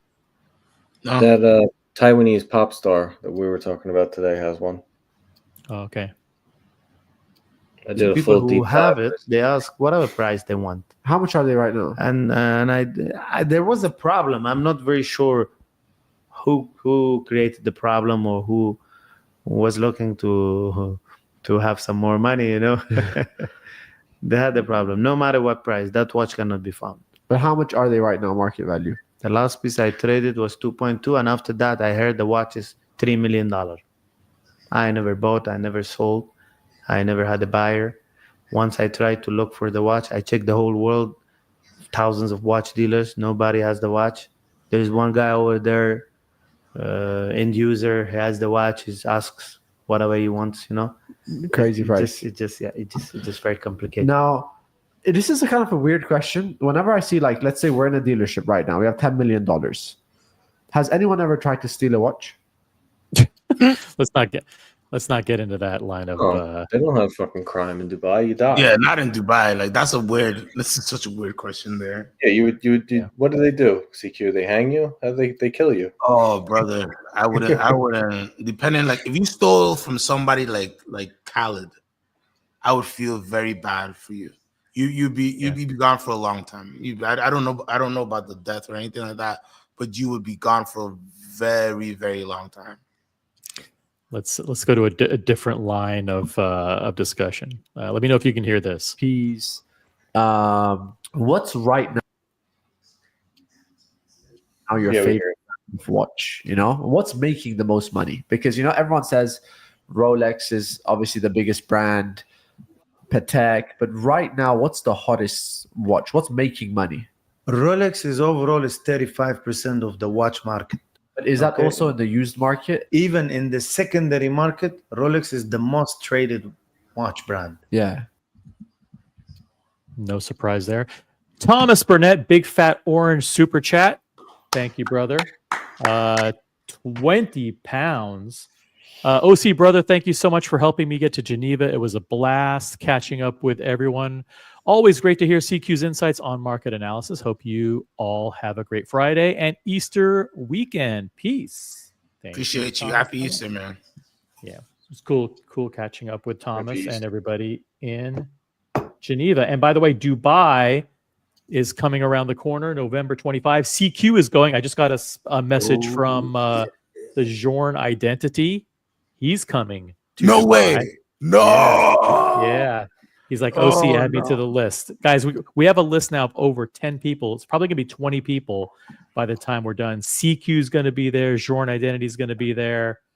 Air King Ben's going to be there. There's a whole list of people that I don't want to divulge because for security reasons, who they are. But start thinking about it now. Don't waste time because, September, October is going to roll around. And you're going to hear us all talk about what we're doing in Dubai. CQ's hosting this thing. We're meeting up with Luxury Souq doing this party or whatever. Yeah. And you'll be like, do you want shit, to? Can I come? I can. Yeah, we'll be doing it. So, Thomas, maybe you'll get to Dubai as well. We'll see you. All right. Rolex is a massive part of his clientele. And the margins on Rolex are very small. But the number of Rolex that you're going to sell every day, it's quite a lot. Yeah. It sells more than any other brand. And then the brands that you want to make a profit and trade the most is normally Patek AP, RM, and Rolex. Okay, on a daily basis, how many Rolexes do you sell a day? On a daily basis, like 10 Rolex. Jesus, these questions are so fucking intrusive into his personal business. I mean, he's like, no, be more specific. Like, how much money do you make today? I mean, he's like, fuck. Rolex watches, you can say. 10 Rolexes do you sell a day? On a daily basis, like 10 Rolex watches, you can say. 10 Rolexes. These days, it's a bit slow. That's slow? Yes. What's the most Rolexes you sold in one day? Oh, no, we had over 100 watches in a day. 100 watches a day? Yes. That's like selling potatoes. Yeah, that's pretty crazy. That's crazy volume, right? Yeah, but he could do it in Dubai too with the right crowd at the right time. I remember he was doing the digital media the right way. So people around the world, when you go to Dubai, just like you guys would love to go visit him, right? So you guys go in there. And he's the most well-known guy, yeah. Exactly. And he has a lot more than the RMs and stuff. Before you can even see that, there's a bunch of like Omegas, Breitlands, good stuff, like fun, funky, older. So there's a lot of stuff you go in there, you're like, oh wow, I'd buy this, So he has actually a very good operation, but of course the sugar is the RMs, the Pateks, the APs. Smart guy. It's a Rolex. Just how do you sell 100 in a day? Like, how many clients walk in? It's not just walk-in clients. You find we sell to traders, also resellers in bulk. They buy 40 pieces, 30 pieces, to Hong Kong. We export. Is that like a huge market, export? Yes, it is. Really? Yes. Now, obviously, I think always when people buy watches, a lot of the times it's like, where do I buy? What's the best price? What's the cheapest? Obviously, I've seen lots of dealers buy from you. So how do you become the guy that everyone goes to? Like, how are you the biggest? Like, what's your trick? Well, see, it's not about the price all the time, I would say. Don't go for the cheapest people in the market. Everything has a price base. You can see a lot of watches that is not perfectly, from Rolex. It has been touched or the certificate modified or changed. Some details in the watch has been changed. So I don't believe in being very, very cheap. Everything has a base price. And you have to buy from trusted people always. Yeah. People who will be responsible for it. And they are always there to answer you in case if something is wrong. Yeah. We have a good name. We have a good reputation. Yeah. We are not always the cheapest, but we have a fair prices, I would say. We have fair. So if you want to see this video in its entirety, shoot on over to Vibes Show, whatever the hell that is. But I want to thank them for letting us play their video and comment over the top of it. A link to the YouTube channel below in the chat, and you can check out the whole thing. I just realized it's 11 o'clock, so I'm going to sign off. We're all going to sign off. Guys, thank you so much. Thanks to Buckley. Thanks to CQ for jumping on. Thanks for you guys for tuning in for 3.5 hours. Here's what we're going to do. If it's your particular cup of tea, there is another live stream going on right now. It's called the Franchise Club. It's going on live right now. I'll drop the link down there in the chat. Tell them OC and CQ sent you. Click on that link and head on over there. Please be sure to upvote here on the way out, and we will leave you with one of my favorite videos. Don't forget, guys, to reach for the crown. Peace out, guys. Have a great night. CQ, thanks, bud. Anytime. See you later, guys. All right. See you later, everybody. Peace out. And the Oscar goes to. And the Oscar goes to. And the Oscar goes to. What next? Action. One more movie. It's hysterical. And action.